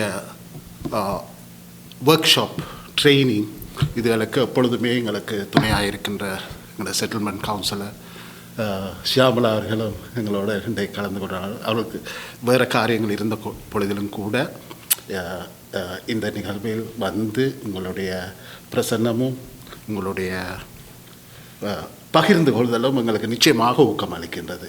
thank you so much Shyamala miss. அதே போல் எங்களோட ரவி அண்ணன் எப்பொழுதும் எங்களுடைய பிரச்சாரங்களுக்கும் சரி எங்களுடைய நடவடிக்கைகளும் சரி கடந்த பல வருடங்களாக எங்களுடைய நடவடிக்கைகளுக்கு அவருடைய மீடியா மூலம் பல்வேறு வகையில் பல வேறு வேலைப்பாடுகள் இருந்த பொழுதிலும் கூட எங்களுக்கு முன்னுரிமை கொடுத்து எங்களுடைய தொழிலாளர் உரிமைகளுக்கு முன்னுரிமை கொடுக்க வேண்டும் என்ற அடிப்படையில் கன விஷயங்களை அதை வெளிக்கொணர்வதற்கு நிச்சயம் பல வழிகளில் உதவி செய்தவர். தேங்க்யூ ரவியண்ணன். ரூபியா காத்தா இன்றைக்கு வர கிடைக்கலன்னு சொன்னவர். எனவே அவையும் எங்களுக்கு எப்பொழுதுமே கூட இருந்து ஆயத்தங்களை எல்லாம் செய்து ஒழுங்குகளை செய்து தாரவர் எங்களை அவைக்கும் நான் இந்த சந்தர்ப்பத்தில் நன்றியை கொடுத்து நன்றி தெரிவிக்கிறேன். அதே போல் எங்களுடைய மாக்கம் சந்திரன் ஐயா இருக்கிறார்கள். தேங்க்யூ ஐயா. எங்களுடைய சீனியர் லீடர்ஸ் தமிழ் இந்த பகுதியில் இந்த கனடா நாட்டில் ஸ்காபரோ பகுதியில் டொரண்டோவில் இந்த ஜிடிஏயில் ஒரு தமிழ் மக்களுக்கு ஒரு லீடராக இருக்கின்ற ஒருவராக நாங்கள் மாக்கம் சந்திரனையா அவர்களை பார்க்கின்றோம். பல வகைகளில் எங்களுடைய நடவடிக்கைகளும் கூட நேரடியாகவும் மறைமுகமாகவும் உதவி செய்து வருகின்றவர் எங்களை அழைப்பை ஏற்று வந்திருக்கிறார். நன்றி ஐயா. அதே போல் எங்களோட ஏனைய மீடியா எல்லோரும் இருக்கிறீங்க. புது முகங்களை நான் காணக்கூடியதாக இருக்கின்றதான் உங்களை நான் தொலைபேசியில் கதைத்திருக்கலாம். ஓ கண்ணன் அவர் உலகத்தமிழர் கண்ணன் உலகத்தமிழர் சார்பில் என்னுடைய கண்ணன் அவர்கள் கலந்துகிறார். தேங்க்யூ ஸோ மச் உங்களோட டைமுக்கு. அதே போல் எல்லாருக்கும் நன்றி.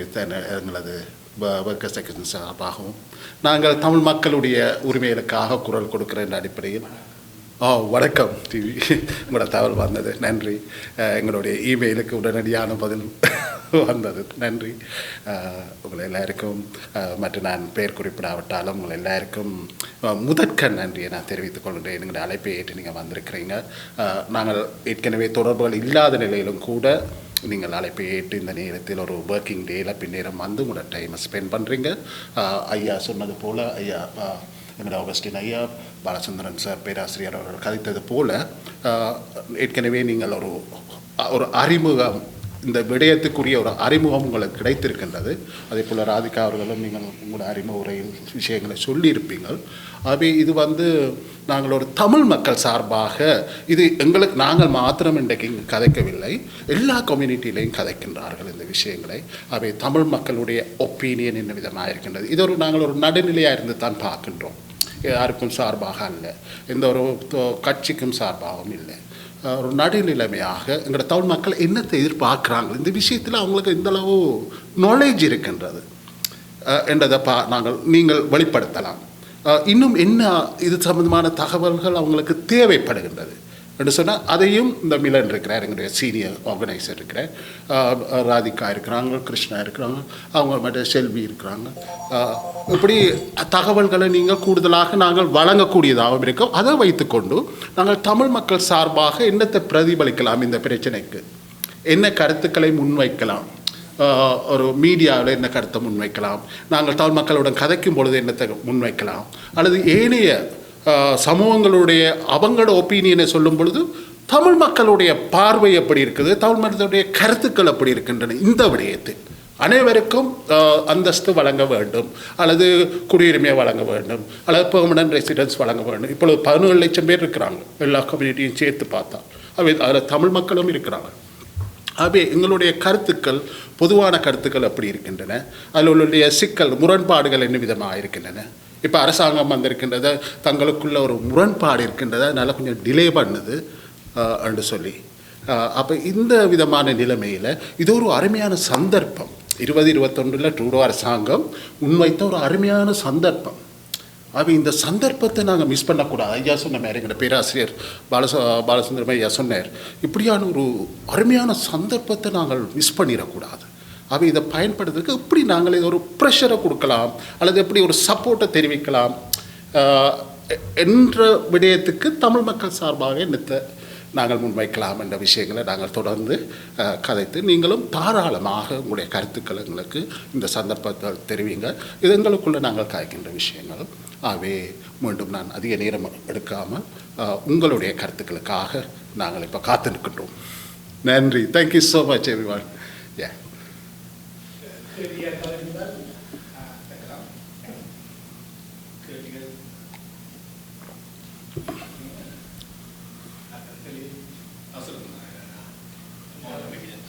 கருணாநிதி ஐயா சொல்லுங்க ஐயா. கருணாநிதி ஐயா பல வருடங்களாக எங்களுடைய ஒர்க்கர் செக்ஷன்ஸ் பல ஆர்கனைசேஷன் இலங்கை அரசியலிலும் சரி இங்கே கனடா அல்லது ஜிடிஏ விஷயங்களிலும் சரி நிறைய அனுபவங்களையும் நிறைய விஷயங்களையும் வாசித்து அறிந்து கலந்து கொள்கின்றவர்கள். தேங்க்யூ ஐயா நீங்கள் எனக்கு வந்ததுக்கு. இப்போ தான் 5 மாதங்கள் யூகேல இருந்து போட்டு உங்களுடைய அரங்கேற்று வந்திருக்கிறாரு. தேங்க்யூ ஐயா.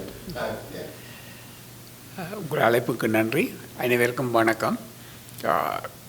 நான் கனடாவில் நான் மதித்தது தொழில் மகத்துவம்.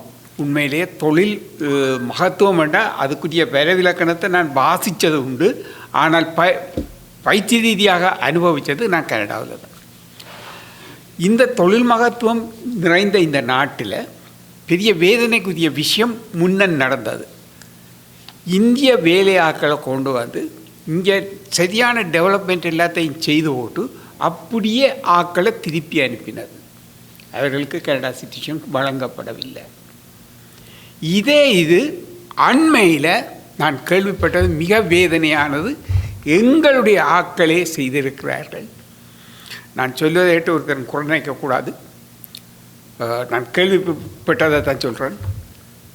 ஆலய புனரமைப்பு என்ற ரீதியில் இந்தியாவில் இருந்து தொழிலாளர்களை கொண்டு வந்து அவர்களை ஒரு கூட்டுக்குள் அடைத்து அவர்களுக்கு வெளியிலேயே விடாமல் சாப்பாடு சம்பளம் இந்திய சம்பளம், கனடா சம்பளம் இல்லை, இந்திய சம்பளத்தை வழங்கி வேலையை வாங்கிவிட்டு அவர்களை அப்படியே திருப்பி அனுப்பிவிட்டார்கள்.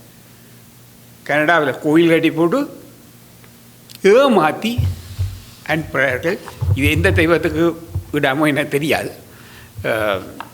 இப்படிப்பட்ட மறைமுக சம்பவங்கள் நடந்து கொண்டிருக்கு. ஆனால் நாங்கள் இன்றைக்கு அண்மையில் பார்த்தா இலங்கை ஜனாதிபதி தேர்தல் நடக்குமா நடக்காதா என்று இன்னும் ஒருத்தருக்கும் தெரியாது. காரணம் என்னென்னு கேட்டால் இப்போ அவர் ஒரு சட்டத்தை எடுத்து வச்சிருக்கிறார். 53 வயது உண்டு எடுத்து வச்சிருக்கிறார். ஜனாதிபதி தேர்தலை திரும்ப தான் போஸ்ட்போன் பண்ணத்தக்க மாதிரி ஒரு சட்ட நுணுக்கத்தை எடுத்து வச்சிருக்கிறார். இப்படிப்பட்ட சட்ட நுணுக்கங்கள் பலது இருக்குது, எங்களுக்கு தெரியாது. இந்த சட்ட நுணுக்கங்களை சட்ட வல்லுநர்கள் மட்டுமில்லை, அறிஞர்கள் உண்மையிலே வழிகாட்டி இந்த இப்படிப்பட்ட நிகழ்வுகளை நாங்கள் மாற்றி அமைக்க முடியும் என்றது என்னுடைய தாழ்மையான நம்பிக்கை. சந்தர்ப்பத்துக்கு நன்றி. வணக்கம்.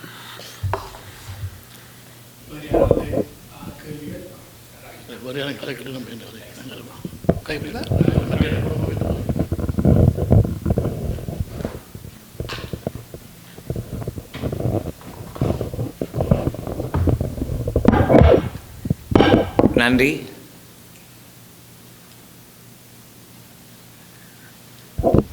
திரும்பி இந்த கைக்கோணும் மன்னிக்கோணும். அதாவது முதல்ல இந்த கூட்டத்தை ஒழுங்கு செய்த உங்கள் அனைவருக்கும் நன்றி. நான் ஒரு ஊடகவியலாளனாக, அதாவது யுகம் வானொலி, யுகம் தொலைக்காட்சி சார்பாக இங்கே வருகை தந்திருக்கிறேன். நான் கண்ணால் பார்த்த வேதனைப்பட்ட சில விஷயங்கள் இந்த உங்களுடைய இந்த அமைப்புக்கும் நிகழ்வுக்கும் எவ்வளவு பொருத்தமானது என்பதை சொல்ல போகிறேன். என்னுடைய அலுவலகம், அதாவது எங்களுடைய கலையகம் மெஜஸ்டிக் சிட்டி, மார்க்கம் அண்ட் மெக்னிக்கல் சந்தியில் இருக்கின்ற மெஜஸ்டிக் சிட்டியில் இருக்கிறது. காலையில் ஒரு 8 மணிக்கு பார்த்தீங்கன்னா ஒரு குறைந்தது 20 இளைஞர்கள் வருவார், 20-25 இளைஞர்கள். எல்லோரும் அதிகமாக போட்டு அதை உடுப்பாக தான் இருக்கும் பெரும்பாலும். ஆனால் ஒரு சிலர் ஸ்டைலாக வரணும், நீலியாண்ட ஃபேஷனாக ஸ்டைலாக வரணும், அது இங்கே யாரும் கொடுத்ததோ தெரியாது. வந்து இருந்துச்சுன்னா அது சாப்பிட்ற அதிகபட்ச சாப்பாடு டீ தான். அதுலேருந்து டீ குடிப்பிடும். பின்னர் 5 மணிக்கு எல்லோரும் வெளியில் போய் இப்படி வருகணும் போகணுன்னு பார்த்தா அவர் தங்கியிருக்கிற வீட்டுக்காரர்கள் காரில் கொண்டாந்து காலையில் இறக்கி விட்டுட்டு போய், என்ன தங்கட விழாவில் இருந்தால் லைட் செலவு, எலக்ட்ரிக்கல் போட்டால் அது போகும், தண்ணி செலவு பெறமாட்டாக்காண்டி காலையிலேயே பக்குவமாக ஏற்றி கொடு. இது 2 இடம் தானே, காமன் பிளேஸ், யாரும் இருக்கலாம். அதில் இருப்பினம் யாராவது அவருடைய நண்பர்கள் எதிர்ச்சியாக சந்தித்தால் இன்னும் எதில் இருக்கிற சாப்பாடு வாங்கி கொடுப்பினும் இதை கண்கூடாக பார்த்துக்கிறேன். இப்படி பெரிய அவலத்தை சந்தித்து கொண்டிருக்காங்க. நீங்கள் என்னுடைய பேராசிரியர் சொன்னதை போல் அங்கே 2 பேர் வரவினம் இந்த முகவர்கள பேரில் என்ன இருக்கிறீங்க, உங்களுக்கு இது கஷ்டமாக இருக்குதா, என்னட்ட வாங்க, நான் உங்களுக்கு ஈஸியாக இல்லை மழுதுதான், எவ்வளோ எடுப்பீங்க, உங்களுக்கு என்ன $10,000 தந்தீங்கன்னா உங்களுக்கு பெர்மிட் எடுத்தாங்க. உண்மையாக நோய்ந்து நூலாகி துன்பப்பட்டு துயரப்பட்டு அல்லல்பட்டு வழிபட்டு வருகின்ற எம்மவர்களை ஏமாற்றி கொண்டிருக்கிறார்கள். சிம்பிளாக சொல்லுவேன், ஒன்றுக்கும் யோசிக்க அங்கே தந்திச்சிங்களே இல்லை, மிச்சம் எல்லாம் நான் பார்த்துக்கணும். 10 நாள் பார்த்தா அவர் அட்ரஸே இருக்காது. இப்படியான அவலங்களுக்கு மத்தியில் ஒரு நிலையான நிறுவனமாக இயங்கிக் கொண்டு நீங்கள் நிச்சயமாக இதற்கு குரல் கொடுப்பீர்கள், குரல் கொடுக்கணும். அதற்காகத்தான் என்னுடைய ஊடகம் எப்பொழுதும் உங்களுக்கு உறுதுணையாக இருக்கும் என்று கூறி வாய்ப்புக்கு நன்றி கூறி அமைகிறேன். நன்றி, வணக்கம்.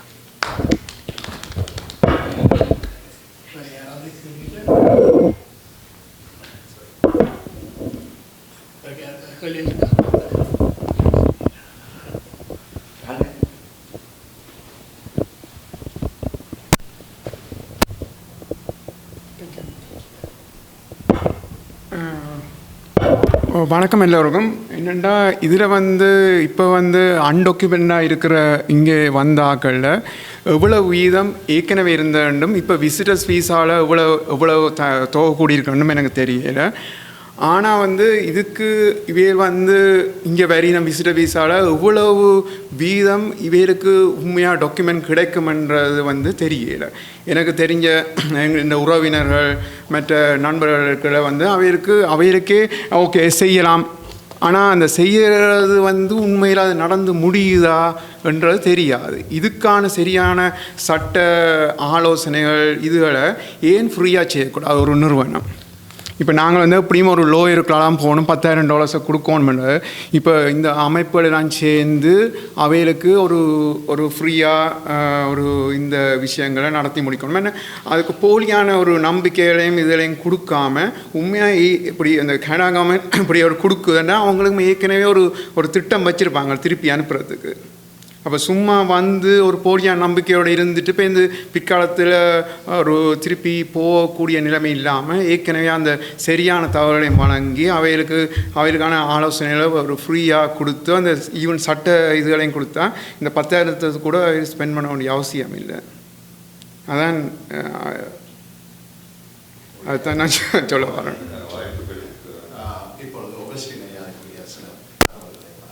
ஓ நான்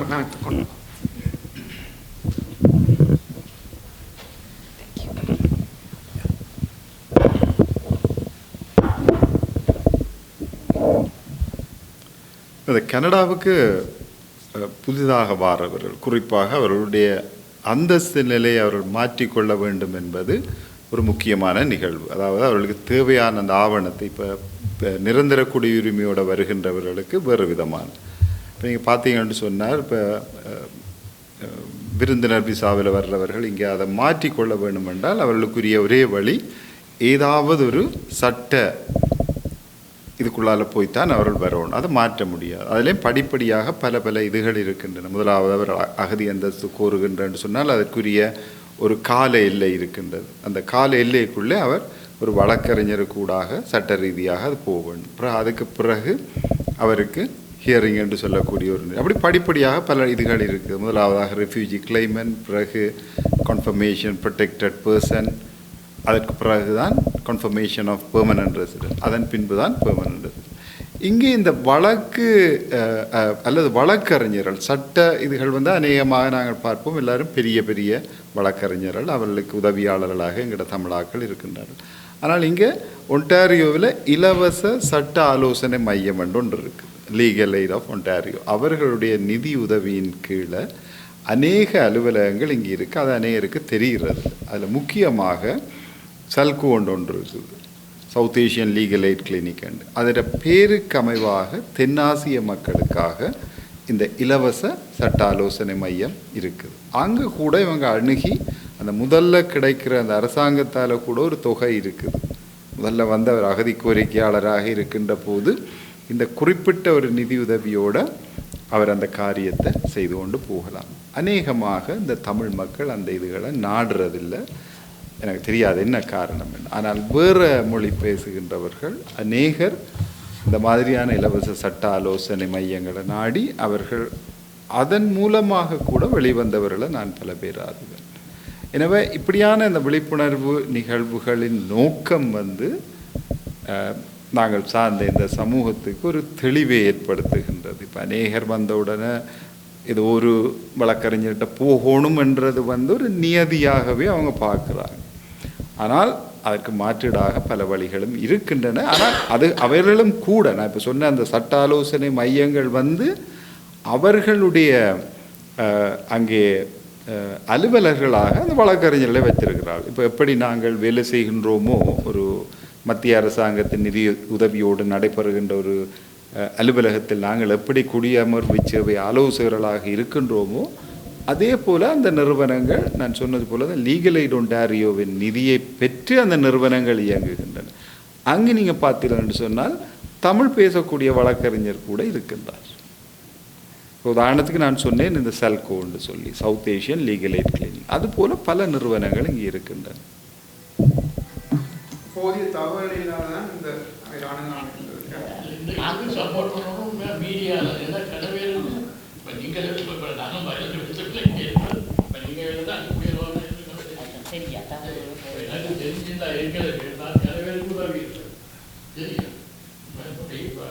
வந்தது ஒரு பெரிய பிரிவான விஷயங்களை அறியக்கூடியதாக இருந்தது. இதுக்கு உண்மையில் இப்போ பொதுவாக இந்த விஷயம் மாத்திரமே இல்லை, இந்த இப்போ நீங்கள் ஏற்கனவே நாங்கள் கதைச்சு கொண்டிருக்கிற இந்த ஆவணங்கள் இல்லாமல் இங்கே இருக்கிறாக்கின்ற பிரச்சனை கூடியவரை மீடியா தான் சப்போர்ட் பண்ணணும் எங்களுக்கு. மீடியா என்றால் மீடியாவில் என்று வந்தால் தான் அதை கவர்மெண்ட் பார்க்கும், தெரிய போகும். நாங்கள் இல்லை 4 பேர் கழிச்சு போட்டு போகிறதால அங்கே கவர்மெண்ட்டுக்கோ மினிஸ்டருக்கோ தெரிய போகிறோம் இல்லை. அப்போ எல்லா மீடியா எங்களை தமிழ் மீடியா மற்ற மற்ற சமூகங்களின் மீடியாவிலையும் இந்த இந்த விஷயங்கள் வெளிப்பெறணும். மற்றது நாங்கள் இப்போ நீங்கள் சொன்ன பிரச்சனையை கதைக்கிறது நாங்கள் மட்டும் கதைக்காமல் இப்போ எங்களை இப்போ தமிழில் ஒரு 2 பேரோ 3 பேரோ ஒரு ஆட்கள், அதே மாதிரி மற்ற கம்யூனிட்டிகள்லையும் ஆட்களை செலக்ட் பண்ணி ஒரு குரூப்பை ப்ரெஷர் கொடுக்கணும். ஒரு மினிஸ்டர் போய் சந்திக்கிறதுக்கு இப்போ இதில் எங்களை 4 பேர் போய் இல்லை 2 பேர் கழிச்சா அவங்களோட பெரிய கணக்கெடுக்க மாட்டாங்க. சரியானே, இப்போ 10 கம்யூனிட்டியிலேருந்து 10-20 பேர் போய்க்க கொஞ்சம் யோசிப்பாங்களே. நாளைக்கு இப்போ எலெக்ஷனும் பெறுகிறது, ஆனபடியால் இப்படியான பிரச்சனையை கொஞ்சம் செய்யாட்டியும் கொஞ்சம் யோசிப்பாங்களே. அப்போ ஆனபடியால் முதல் நாங்கள் இங்கே கலைக்கிறோம் மாத்திரமில்லை, மற்ற கம்யூனிட்டிகளோடையும் தொடர்பு கொண்டு ஒரு நாளைக்கு ஒரு ஜென்ரல் மீட்டிங் எல்லாரையும் கூப்பிட்டு, எல்லா கம்யூனிட்டியில் இருக்கிற ரெப்ரசன்டேட்டிவ் 2-3 பேரை கூப்பிட்டு அதை கதைச்சி ஒரு டிசிஷன் எடுத்து ஒரு மோஷன் மாதிரி ஒரு பெட்டிஷன் மாதிரி மேக் பண்ணி கூட கதைக்கலாம், எல்லாம் ஒரு அப்பாயின்மெண்ட் எடுத்து போய் கதைக்கலாம். அப்படித்தான் செய்தால் தான் கூடியதை இதுக்கு கொஞ்சம் ஏதாவது ஒரு பிரிவினமான வழி பிறக்கும். சும்மா நாங்கள் கதைச்சி போட்டு இல்லை போகிறதால ஒன்றும் நடவாது. மற்றது இன்னொரு விஷயம் சொன்ன மாதிரி இந்த கணவதி ரவீந்திரன் சொன்ன மாதிரி எங்களுடைய ஆட்கள் தான் கனவேர் இந்த அங்கே வந்து ஏன் எனக்கு இப்படி தெரியுமென்றால் ஒன்று நான் தெரியும் படியாக நான் இங்கே நிறைய ஓகனையோட தொடர்பாக இருக்கிற 4 சீனியர் ப்ரோக்ராம் எழுத்தாளர் இணையம் கவிஞர்களும் மாக்கண்டாமலும் இப்படி 8-10 ஆக்களோட கொண்டாட்டமாக இருக்கிறபடியால் நிறைய பிரச்சனைகள் தெரியும். ஒரு உதாரணம் சொல்லாமல் இப்போ நான் இருக்கிற பில்டிங்கில் ஒருத்தர் வந்திருக்கிறார். அவரங்க நல்ல வேலையில் இருந்தது. இன்னும் எங்கடையாக்கின்ற அற்புதம். இங்கே என்ன கனடா என்ற நிலைமை என்னன்னு தெரியாமல் வாரது. அதை தீர விசாரிக்கணும் இங்கே உள்ளவங்களோட. ஆனால் இங்கே உள்ளவன் சொன்னாலும் நம்புறது தயாராக இல்லை. நாங்கள் ஏதோ பொறாமையில் சொல்கிறோம், எரிச்சலை சொல்கிறோம்ன்றால் தான் அவன் நிலைப்பாடும். இங்கே வந்தால் ஏதோ சின்ன ஓட்டுற மாதிரி வட்டி எல்லாம் ஒன்று நினச்சி கொண்டு தான் பாடும். இப்போ எங்கிற பில்டிங்கில் ஒருத்தர் வந்திருக்கிறேன் டெக்னாலஜியில் தான் வேலையை வரான். கல்யாணம் செய்ய ஒரு பிள்ளையும் இருக்காமங்க. கிட்டத்தட்ட அவருக்கு நான் வயதை கேட்கற ஒரு உத்தேசமாக ஒரு 40 வயது இருக்குன்னு நினைக்கிறேன். வந்திருந்து பச்சமையும் நான் ஒரு நாள் சந்தித்தேன். அப்போ நான் தமிழாக்களை கண்டால் நேரே நானே கதைக்கிற சில பேருக்கு கதையாங்க அவரை கேட்கல, நீ தமிழாண்டால் போகண்டால் அவரோட கதைக்கல இங்கே இருக்கிறேன் இந்த ஊரை என்ன வேண்டாம் நான் கதையை கேட்டால் பெரிய பையன். அவரை 4-5 நாள் சந்தித்தேன். அவர் ஒரு ஷர்ட்டை தான் போட்டு நினைக்கிறேன். ஒரே ஷர்ட்டை தான் அந்த 4-5 நாளும் ஒரே ஷர்ட்டத்தோடு தான் சந்தித்தேன். அப்போ எனக்கு தெரிஞ்சு வச்சு நிலைமை பாவண்டு போட்டு அப்போ நான் பின்னக்கணும். சில பேருக்கு விரும்ப மாட்டேன். நாங்கள் வந்து கேட்குறாங்களே நஞ்சனம் தம்பி நீ மித்தியாயமாக நிற்கல, நீ இன்னும் 4-5 நாள் கழிச்சாங்க ஒரு ஷர்ட்டோடு தான் நிற்கிற, நீ விருப்பம்டா வா, நான் என்னுடைய ஷர்ட்டுகளில் சாரன் புதியாக ஒன்று என்னோடய பிராண்ட் ஒன்றும் இல்லை, ஆனால் நல்ல கண்டிஷனில் ஷர்ட் இருக்குது, விருப்பம் வேண்டாம் வந்து நீ எடுத்து போட்டு பார்த்தாலும் அவனை ஷர்ட்டை கொண்டு அப்புறம் உடனே அண்ணன் நான் இப்போ விரல் கேட்டார். சரி அப்போ வந்து சரிண்டு நான் வந்து இப்போ இதில் நாங்கள் சொல்லி காட்டக்கூடாது. அந்த நிலைமையை சொல்கிறோம். இங்கத்தில் என்ன நிலைமையிலே ஆக்கள் இருக்குன்னு இப்போ வந்து அவரை விசாரித்தான். அவர் எங்களுக்கு அடுத்த ஃப்ளோரில் இருக்கிறாராம். ஒரு தெரிஞ்ச ஒரு லேடி தனியாக இருக்கிறான். அப்போ அவை இந்த ஆக்கள் ஏதோ தொடர்பு அவள் அந்த லேடிக்கும் உதவியாக இவரை அங்கே வச்சுக்கினேன். அவையோட ரெஸ்டாரண்ட் வச்சுக்கினேன் வருது. அப்போ அவருக்கு வர சாப்பாடில் இவரும் பாவம் இவருக்கும் கொடுத்து கொண்டு இருக்குது.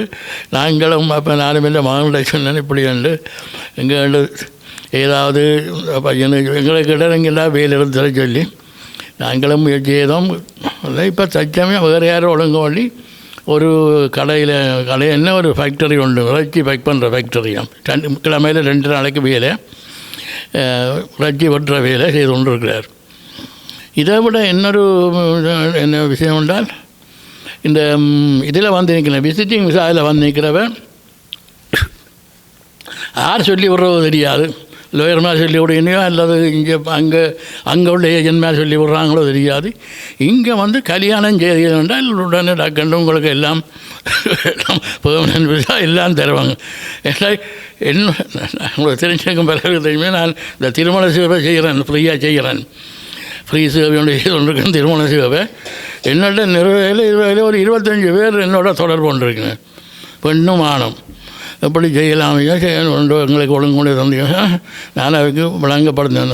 இது சாத்தியமான விஷயம் இல்லை, நீங்கள் நினைக்கிற மாதிரி அல்ல, இது நடக்க போகிற விஷயம் இல்லை. நீங்கள் போய் யாரும் லோயர்கிட்டே அல்ல வேறு ஏஜென்ட் மேலே சொல்லுவாங்க 1000 தான் 10,000 தான் 5000 தான் நாங்கள் வட்டி கொடுத்துறேன்னு சொல்லுவாங்க. இப்படி போய் மாறாது எங்கள் கடையிலையும். ஏன்னா இங்கே உங்களை திருமணம் செய்கிறதுக்கு கூட தயாராக இல்லை, செய்ய மாட்டாங்க. மற்றது இது ஒரு நடக்கக்கூடிய காரியம் இல்லை. அவங்க சொல்கிறது செய்யலாம். நிஜமே இங்கே நீங்கள் ஏமாந்தி ஏமாந்தவன் செய்தால் கூட நீங்கள் இருக்கலாம். எனக்கு தெரிஞ்ச ஒரு கேஸ் வந்து இங்கே ஏஜென்ட்டில் வந்த ஒருத்தர் கணக்கை கிடைக்கணும் தெரியாது பட் நிற்பார் வர முடியும் இதோட முடியும். என்னுடைய ஒரு கேஸ் வந்து அவர் ஏஜெண்டால் வந்து செஞ்சவர் அவருக்கு இங்கே ஒரு டாக்குமெண்ட்ஸும் இல்லை, கேஸே முடிய இல்லை. என்னென்ன தெரியாது அந்த பொம்பளை போதி ஓமண்டு கல்யாணம் செய்தாச்சு. கேஸ் வந்து லாஸ்ட், அவரை ரிப்போர்ட் பண்ணிட்டாங்க. அப்போ பாருங்க நிலைமை எப்படி உண்டு. அந்த பொம்பளை எல்லாமே இல்லை. இப்படித்தான் இந்த விஷயங்கள் ஏமாந்து தெரியாதால சும்மா ஆசையில் வாரதும் கனடாவுக்கு வந்தால் ஏதோ வெட்டி கொடுத்துனாவிட நினைப்போட கற்பனையில் வாராக்கணும் தான் கூட. நன்றி. வேறு ஓகே. இப்போ இந்த நன்றி சந்திரன் ஐயா. எங்களுக்கு உள்ள பிரச்சனையை நாங்கள் 3ஆக பிரித்து கொள்ளலாம். ஒன்று, இங்கு விசிட்டர்ஸ் விசாவில் வந்த ஒரு பகுதியினர் விசிட்டர் விசாவில் வந்து ஏர்போர்ட்டில் டிக்ளேர் பண்ணாக்கள், ருஜியாக அப்ளை பண்ணாக்கள் 2வது விஷயம். 3வது விஷயம், பல ஆண்டுகளாக இங்கே வந்து எந்த ஒரு ஸ்டேட்டஸும் இல்லாமல் இருக்கின்ற ஆக்கள். இதுதான் 3 பேரும் எங்கள்கிட்ட இருக்கணும், 3 வகையான ஆக்கள். இப்போ அதான் மற்ற 4வது ஸ்டூடெண்ட் விசாவில் வந்து 4 பேர் 4 குரூப் தான் இருக்கா. அதை பற்றி தான் நாங்கள் இப்போ இது கதைக்க வேணும். இதே 4 விஷயத்தை தான் எல்லா கம்யூனிட்டியிலும் இந்த அமைப்பு கதைக்குது. இப்போ எனவே நாங்கள் தமிழ் கம்யூனிட்டியை மட்டும் எங்களோட பிரச்சனை என்ன, நாங்கள் எங்களோட ஏகோபித்த குரல் இதுதான். எங்கள்கிட்ட 4 வகையான ஆக்கள் வந்திருக்கணும், பிரச்சனைப்பட்டு கொண்டு இருக்கணும். இதில் ஆக பாதிக்கப்படுற ஆக்கள் இந்த விசிட்டர்ஸ் விசாவில் வந்தாக்கள். மற்ற ஆக்களுக்கு அரசாங்க டாக்குமெண்ட் இருக்கும். 2 பேருக்கு இருக்குது. ஒன்று விசிட்டர்ஸ் ஸ்டூடெண்ட் விசாவில் வந்தாக்கள் இருக்குது, மற்ற டிகிரி பண்ண ஆக்களுக்கு இருக்குது. 2 பேர் அவைகளுக்கு அவ்வளோ பிரச்சனை இல்லை. இந்த 4 பேரில் பிரச்சனைப்படுற ஆக்கள் விசிட்டர்ஸ் விசாவில் வந்து லோயர்கிட்ட போகிறாங்க, 10,000 கொடுத்து கொண்டு இருக்கிறார்கள். மற்றது நீண்ட காலமாக ஸ்டேட்டஸில் இருக்கிறார்கள். இப்போ இவைகளுக்கு நாங்கள் இந்த அமைப்பு எந்த வகையில் உதவி செய்யலாம் என்று அறிஞ்சு கொள்ள வேணும். பாருங்கள், இந்த கண்ணாடி சம்மந்தப்பட்ட வருத்தங்களை தீர்க்கறதுக்கண்டு இந்த ரிவிஜி போர்ட் காசு கொடுக்குது அவைகளுக்கு. இந்த எங்களோட சென்டரை தான் இந்த இருக்கிற ஜிடிஎம் மாலிலே ஒரு ஆஃபீஸ் இருக்குது. ரிவிஜியாக வந்த ஆட்களுக்கு இலவசமாக கண் வைத்தியம் அவைகளுக்கு அரசாங்க உதவி அவையில் பெற்றுக்கொள்வார்கள். அங்கே அந்த இதுவும் இருக்குது, என்ன அப்படியும் இருக்குது. அப்போ உண்மையில் பாவமான ஆக்கள் 2 ஆக்கள் தான். நீண்ட காலம் இங்கே ஸ்டேட்டஸ் இல்லாமல் டாக்டராக வந்து அடிமட்ட வேலை செய்கிற ஆக்கள்லாம் இருக்கணுமே இல்லையா? நாம் பார்க்குறோம், தெரிஞ்சாக்கள் இருக்கணும். பெரிய உத்தியோகத்திலேருந்து அடிமட்ட வேலையை செய்யணும், பாவங்கள் பார்க்க. அதே போல் இங்கே வந்து எதுவுமே செய்ய முடியாமல் உறவினருடைய உறவினர்கள் தங்கி கொண்டிருக்கிற நிலைமை இருக்குது. இப்போ இவர்களுக்கு நாங்கள் இந்த அமைப்பு என்ன மாதிரியான விடயங்களை சொல்ல, அரசாங்கத்துக்கு என்னென்ன விடயங்கள் என்னென்ன பிரச்சனைகள்னு சொல்லலாம். இந்த எங்களுடைய முன்னெடுப்புகளை ஏனைய சொசைட்டியோட நீங்கள் தொடர்பு இருக்குது. அந்த அமைப்புகளோடையும் சேர்ந்து போகின்ற பொழுதோ பெரும்பாலும் ஒரே குரல் தான் இருக்கும், ஒரே பிரச்சனை தான் இருக்கும். அப்போ அரசாங்கம் கட்டாயமாக செவி மடுக்கும். இது தமிழ் அமைப்பினுடைய குரல் இதுதான். மற்ற நாட்டு, மற்ற இனத்து, மற்ற சமயத்து அமைப்பினுடைய குரல் இதுதான் என்ற ஒரு முடிவை நீங்கள் எடுப்பீர்களே என்றால், நாங்கள் எடுப்போமே ஆனால் அது இந்த அமைப்பு இன்றைய கூட்டத்தோட பயன்பாடு இருக்கும், ஆக்கபூர்வமாக டாக்குமெண்ட்டாக இருக்கும். அப்போ நீங்கள் கேட்டகரைஸ் பண்ணி 4 வகையை பயன்படுத்தி இதில் பாதிக்கப்படுற ஆக்களுடைய பிரச்சனை என்ன, இவர்களுக்கு என்னென்ன வகையில் அரசாங்கம் உதவி செய்யலாம்னு ஆனால் நாங்களே ரிக்வெஸ்ட் கொடுக்கலாம். இப்படி வந்த ஆக்களுக்கு வந்துவிட்டுனா அவளை காப்பாற்ற வேண்டியது இந்த நாட்டு அரசாங்கத்துடைய பொறுப்பு என்ற ஒரு கன்க்ளூஷனையும் கொடுக்கலாம். அவளுக்கு வந்துட்டுனா விட்டுட்டீங்க, நீங்கள் வராமல் தடுத்து திருப்பி அனுப்பிக்கலாம். ஆனால் உள்ளுக்கு விட்ட பிற்பாடு அவர்கள் பட்டினியாக இங்கே இருந்து அடிமட்ட வேலைகள் செய்து கொண்டு, மக்கள் செய்கிற வேலை தான், ஆனால் பொருத்தமில்லாத வேலைகள், பெருசாக படித்த ஒருவரை கொண்டு அடிமட்ட வேலைன்னு உங்களுக்கு தெரியும். என்ன நான் சொல்ல விரும்பவில்லை. இப்போ இது அரசாங்கத்துக்கு ஒரு பொறுப்பு இருக்கு பாருங்க. அப்படி தான் நாங்கள் அணுகணும் அரசாங்கத்தை. நீங்கள் இவர்களை அனுமதித்தீர்கள் உள்ளுக்கு வர்றதுக்கு, வந்த பிற்பாடு அவர்களை கைவிட இயலாது. அந்த ஒரு போக்கில் எல்லா அமைப்பும் ஈடுபடுமே. ஆனால் இந்த எம்பிக்களும் சரி, மத்திய அமைச்சர்களும் சரி, எங்களுக்கு செவிசாப்பின் ஏதோ ஒரு முடிவு. அதே நேரத்தில் நீங்கள் 2022 அதில் கொண்டு வந்த மோஷனையும் கம்பேர் பண்ணி ஒரு அறிக்கை சமர்ப்பிக்கலாம் என்ற தாழ்மையான கருத்து.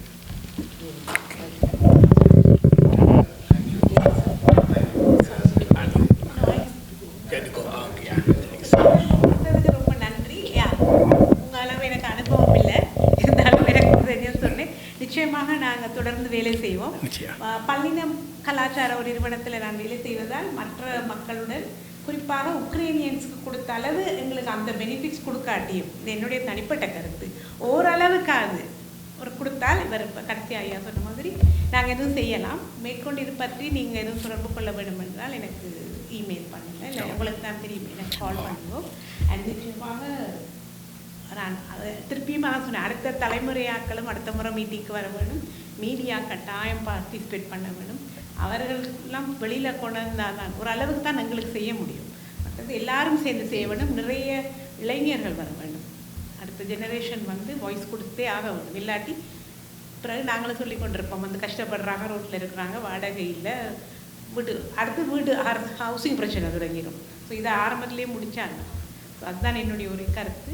இந்த சந்தர்ப்பம் வழங்கியதுக்கு ரொம்ப நன்றி. நிறைய பேர் நான் எத்தனையோ வருஷத்துக்கு பிறகு பார்க்குறேன் சொல்லி எனக்கு தமிழ் சொல்லிக் கொடுத்த கணபதி ரவீந்திரன் அவர்களுக்கு, எனக்கு குடியமர்வு ஆலோசகர்னு அந்த செட்டில்மெண்ட் ஒர்க்கருக்கு தமிழே எனக்கு மீடியாவில் தான் சொல்லிக் கொடுத்தாங்க. எனக்கு அதுக்கே தமிழ் தெரியாது. ஸோ அந்த அளவுக்கு எனக்கு நல்ல தமிழ் கற்றுக் கொடுத்ததுக்கு மிகவும் நன்றி. எல்லாருக்கும் சந்தோஷம். எல்லாரையும் பார்த்ததுலையும் மகிழ்ச்சி. என்னை ட்ராப் பண்ணி கூட்டிகிட்டு வந்ததுக்கு சந்தோஷம். இப்போ நான் வீட்டுக்கு போடும், நாளைக்கு வேலை. தேங்க்யூ. நாங்களும் இவர்களை நிறைவு செய்ய போகிறோம். இன்னொரு நேரத்தை கருத்துக்கொண்டு தேங்க்ஸ். யா ஒரு மேபி ஒரு 10 மினிட்ஸுக்குள்ளே நாங்கள் ரேப் பண்ணலாம். யா 10 மினிட்ஸுக்குள்ளே நாங்கள் முடிக்க போகிறோம். ஸோ பேசிக்கலி நான் இதை சமரைஸ் பண்ணி போட்டு நாங்கள் ரேப் பண்ணுவோம். என்ன டைம் ஆச்சுது. அப்போ என்னென்னு சொல்லி சொன்னால் இதில் வந்து இப்போ நான் கேட்டதுக்கு ஒரு பொதுவான விஷயத்தை நான் சொல்லிவிட்டு, இதில் முக்கியமான ஒரு விஷயம் என்னென்னா, எங்களுடைய தமிழாக நாங்கள் பொதுவாக எங்களுடைய நாட்டு பிரச்சனையில் அதிகம் ஃபோக்கஸ் பண்ணினாங்க. நல்ல விஷயம். ஆனால் அதோட நாங்கள் இங்கத்தைய பிரச்சனைகளில் எங்களுக்கு உள்ள பவரை நாங்கள் சரியாக சிலவில் யூட்டிலைஸ் பண்ணலே ஒன்று கேள்வி இருக்குது. அதாவது இப்போ உள்ள இங்கே ஃபெடரல் அரசாங்கத்துடைய அடுத்த எலெக்ஷன் வரும்போதெல்லாம் அவர்கள் குறிப்பாக ஒரு குறிப்பிட்ட சமுதாயத்துடைய ஓட்ஸை வந்து எதிர்பார்க்குறாங்க. அது ஒரு கேம் சேஞ்சராக கூட மாறலாம்னு கூட பார்க்கணும். அதில் குறிப்பாக தமிழாக்களுடைய ஓட்ஸும் வந்து முக்கியமாக கருத்தில் எடுக்கப்படுது. எங்கள்கிட்ட அதில் பவர் இருக்குது. ஆகவே அவர் சில மாற்றங்களையும் சில அணுகுமுறைகளையும் அவர் அதை சார்ந்து நகர்த்துகிறார்கள். ஆகவே இது எங்களுக்கு ஒரு நல்ல சந்தர்ப்பம். எங்களுடைய பவரை, தமிழ் மக்களுடைய பவரையும் தமிழ் மக்களுக்கு தேவையான உரிமைகளோடு சேர்த்து இந்த நாட்டில் வாழக்கூடிய சகலர், குறிப்பாக அன்டாக்குமெண்டடாக வரும்போது அது எங்கடியாக்களும் வரப்போயினோம், நீங்கள் சொன்ன மாதிரி எல்லா நாட்டுக்காரும் வரப்போயினோம். ஸோ ஆகவே நாங்கள் அதை கருத்தில் கொண்டு எங்களுடைய பவரை ஒருங்கிணைக்கணுமெண்டா நாங்கள் இப்போ எல்லோரும் கூடியிருக்கிறோம். ஊடகங்கள் எங்களுக்கு நிறைய ஆதரவு தாரீங்க, நன்றிகள். ஸோ இதை நாங்கள் எல்லோரும் சேர்ந்து கொண்டு போய் என்ன நடக்குமென்று சொல்லிச்சுன்னா எங்களுடைய எதிர்பார்ப்பு, எங்களோட பவரை எங்களோட ஊடகம் இப்படி கதைக்குதுன்றது எங்களுக்கு தெரியுமோ தெரியலை. எங்களுடைய மக்களிடமிருந்து எல்லா கட்சிகளுக்குள்ளேயும் பிரதிநிதிகள் இருக்கிறார்கள். எதிர்த்தோர்களையும் போட்டி போட போயினோம். அப்போ அவர்களிடம் கேட்க போகிற அவைகளுக்கு ஒரு கோக்கஸ் மீட்டிங் ஒன்று இருக்கிறது. அந்த மீட்டிங்கில் வந்து அவர் கேட்பினோம், உங்களோட ரைடிங்கில் என்ன கதைக்கணும், அல்லது கம்யூனிட்டி சார்ந்தால் கம்யூனிட்டி சார்பாக என்ன விஷயத்தை கையில் எடுத்து கதைக்கணும்ன்றதை பார்ப்பினோம். அப்போ எங்களுடைய ஊடகங்கள் நாங்கள் எல்லோரும் சேர்ந்து கொண்ட ஒரு முக்கியமான விஷயத்தை கையில் எடுக்கும்போது அவர்கள் ரெண்டு மாதிரி பார்ப்பார்கள். ஒன்று, இதுக்கு ஆதரவு இங்கே இருந்து கிடைக்குதா அல்லது எதிர்ப்பு இருக்கான்னு சொல்லி. ஆதரவு இருக்குன்னு சொன்னால் 2 கட்சியில் அல்லது 3 கட்சியும் எடுக்க பார்ப்பினோம் இந்த ஒரு விஷயத்தை. இப்படி ஒவ்வொரு கம்யூனிட்டிலையும் இருக்கும்போது அதை எடுப்பார்கள். ஆகவே நாங்கள் எல்லோரும் சேர்ந்து இயங்க வேண்டிய தருணம். ஸோ அதில் குறிப்பாக நாங்கள் இந்த முறை நாங்கள் ஃபோக்கஸ் பண்ணுற விஷயம், நிறைய விஷயங்கள் இருந்தாலும் இந்த ஸ்டேட்டஸ் ஃபோல்ன்றது ஒரு முக்கியமான விஷயம். எல்லாருக்கும் ஸ்டேட்டஸ் கிடைக்கும்ன்றது. ஆகவே நாங்கள் எல்லோரும் தொடர்ந்து பயணிப்போம்.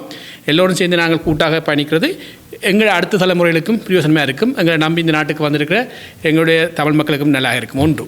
2வது விஷயம், நீங்கள் கேட்டிருந்த நீங்கள், இது தமிழ் மக்களுக்குரியது மட்டும் அல்ல, இது எல்லா எங்களுடைய இந்த அமைப்பு வந்து எல்லா மக்களுக்கும் உரியது. இந்த எம்ஆர்என் நான் சொன்ன விஷயம் வந்து ஸ்பானிஷ் ஒர்க்கர்ஸ் இருக்கிறோம், அவர்கள் நாங்கள் இங்கே ஊடகத்தை கூட்டுற மாதிரி அவர்களும் தங்களுடைய ஊடகங்களை கூட்டியிருக்கிறார்கள்.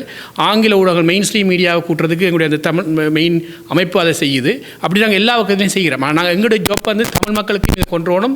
நாங்கள் இதில் பெரிய அளவுக்கு விழிப்புணர்வோ அல்லதுக்குரிய அதற்குரிய பவரை நாங்கள் காட்டல் என்ற காரணம் தான் இன்றைக்கி இன்னொரு முக்கிய நோக்கமாக நாங்கள் இதை ஊடகத்தை ஒன்றிணைச்சினாங்க. அப்போ எங்களுக்கு இப்படி ஒரு விஷயம் இருக்குது, எல்லா விஷயத்தோடையும் சேர்த்து இதையும் நாங்கள் வெளிப்படுத்த வேணும். எல்லோரும் சேர்ந்து இயங்கினா அந்த ப்ரெஷர் இருக்கும். அது வந்து வெளிப்பாட்டு எதிர்காலத்தில் ஏன்னா அரசாங்கம் ஒத்துக்கொண்டது எப்படி கொண்டு வரோம்னு சொல்லி. ஆனால் பின்வாங்கினம் மக்களுடைய ஆதரவும் இதுகளும் கொஞ்சம் தளம்புறதால. ஸோ அதுதான் நாங்கள் உள்ள விஷயம். ஸோ அதை நாங்கள் நிலைநிறுத்த வேணும்.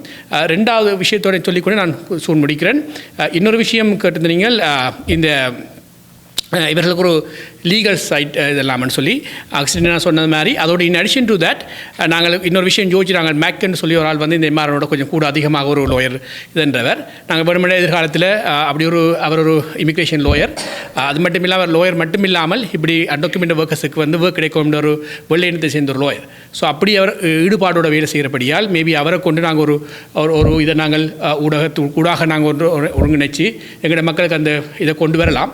சாத்தியங்கள் இருக்கிறது. நாங்கள் எல்லோரும் சேர்ந்து இப்போ இது நாங்கள் முடிந்தாலும் நீங்கள் ஊடகங்கள் நீங்கள் எங்களை அணுகினா நாங்கள் அதை பற்றி கதைச்சு நாங்கள் பேட்டிகள் அடுத்தடுத்து கொடுக்கலாம்.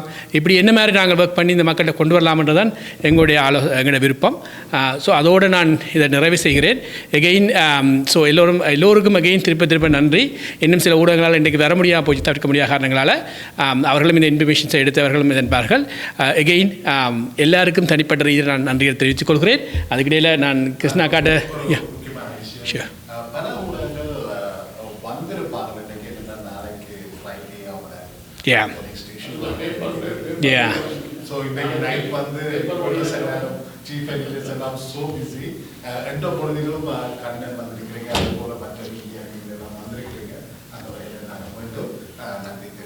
இன்னொரு சந்தர்ப்பத்தில் நாங்கள் ஒரு நல்ல எல்லாருக்கும் வசதியான alright, thank you so much எல்லாருக்கும். குயிக்காக ஒரு 1 மினிட்லேயே சொல்லி முடிச்சிடுவா. நன்றி. இங்கே வந்திருந்த எல்லாருக்கும் தெரிஞ்சவங்க தெரியாதவங்க எல்லாரும் வந்திருக்காங்க. எங்களோட தமிழ் மக்களுக்காக நீங்கள் நேரத்தை ஒதுக்கி இங்கே வந்து எல்லாரும் உதவி செய்கிறதுக்காக வந்ததுக்கு எங்கள் நிறுவனம் சார்பாகவும் இங்கு வந்த எல்லோருக்கும் அது நன்றியை தனிப்பட்ட முறையில் தெரிவித்துக் கொள்கிறேன். நன்றி, வணக்கம். தேங்க்யூ. தேங்க்ஸ் எல்லாருக்கும்.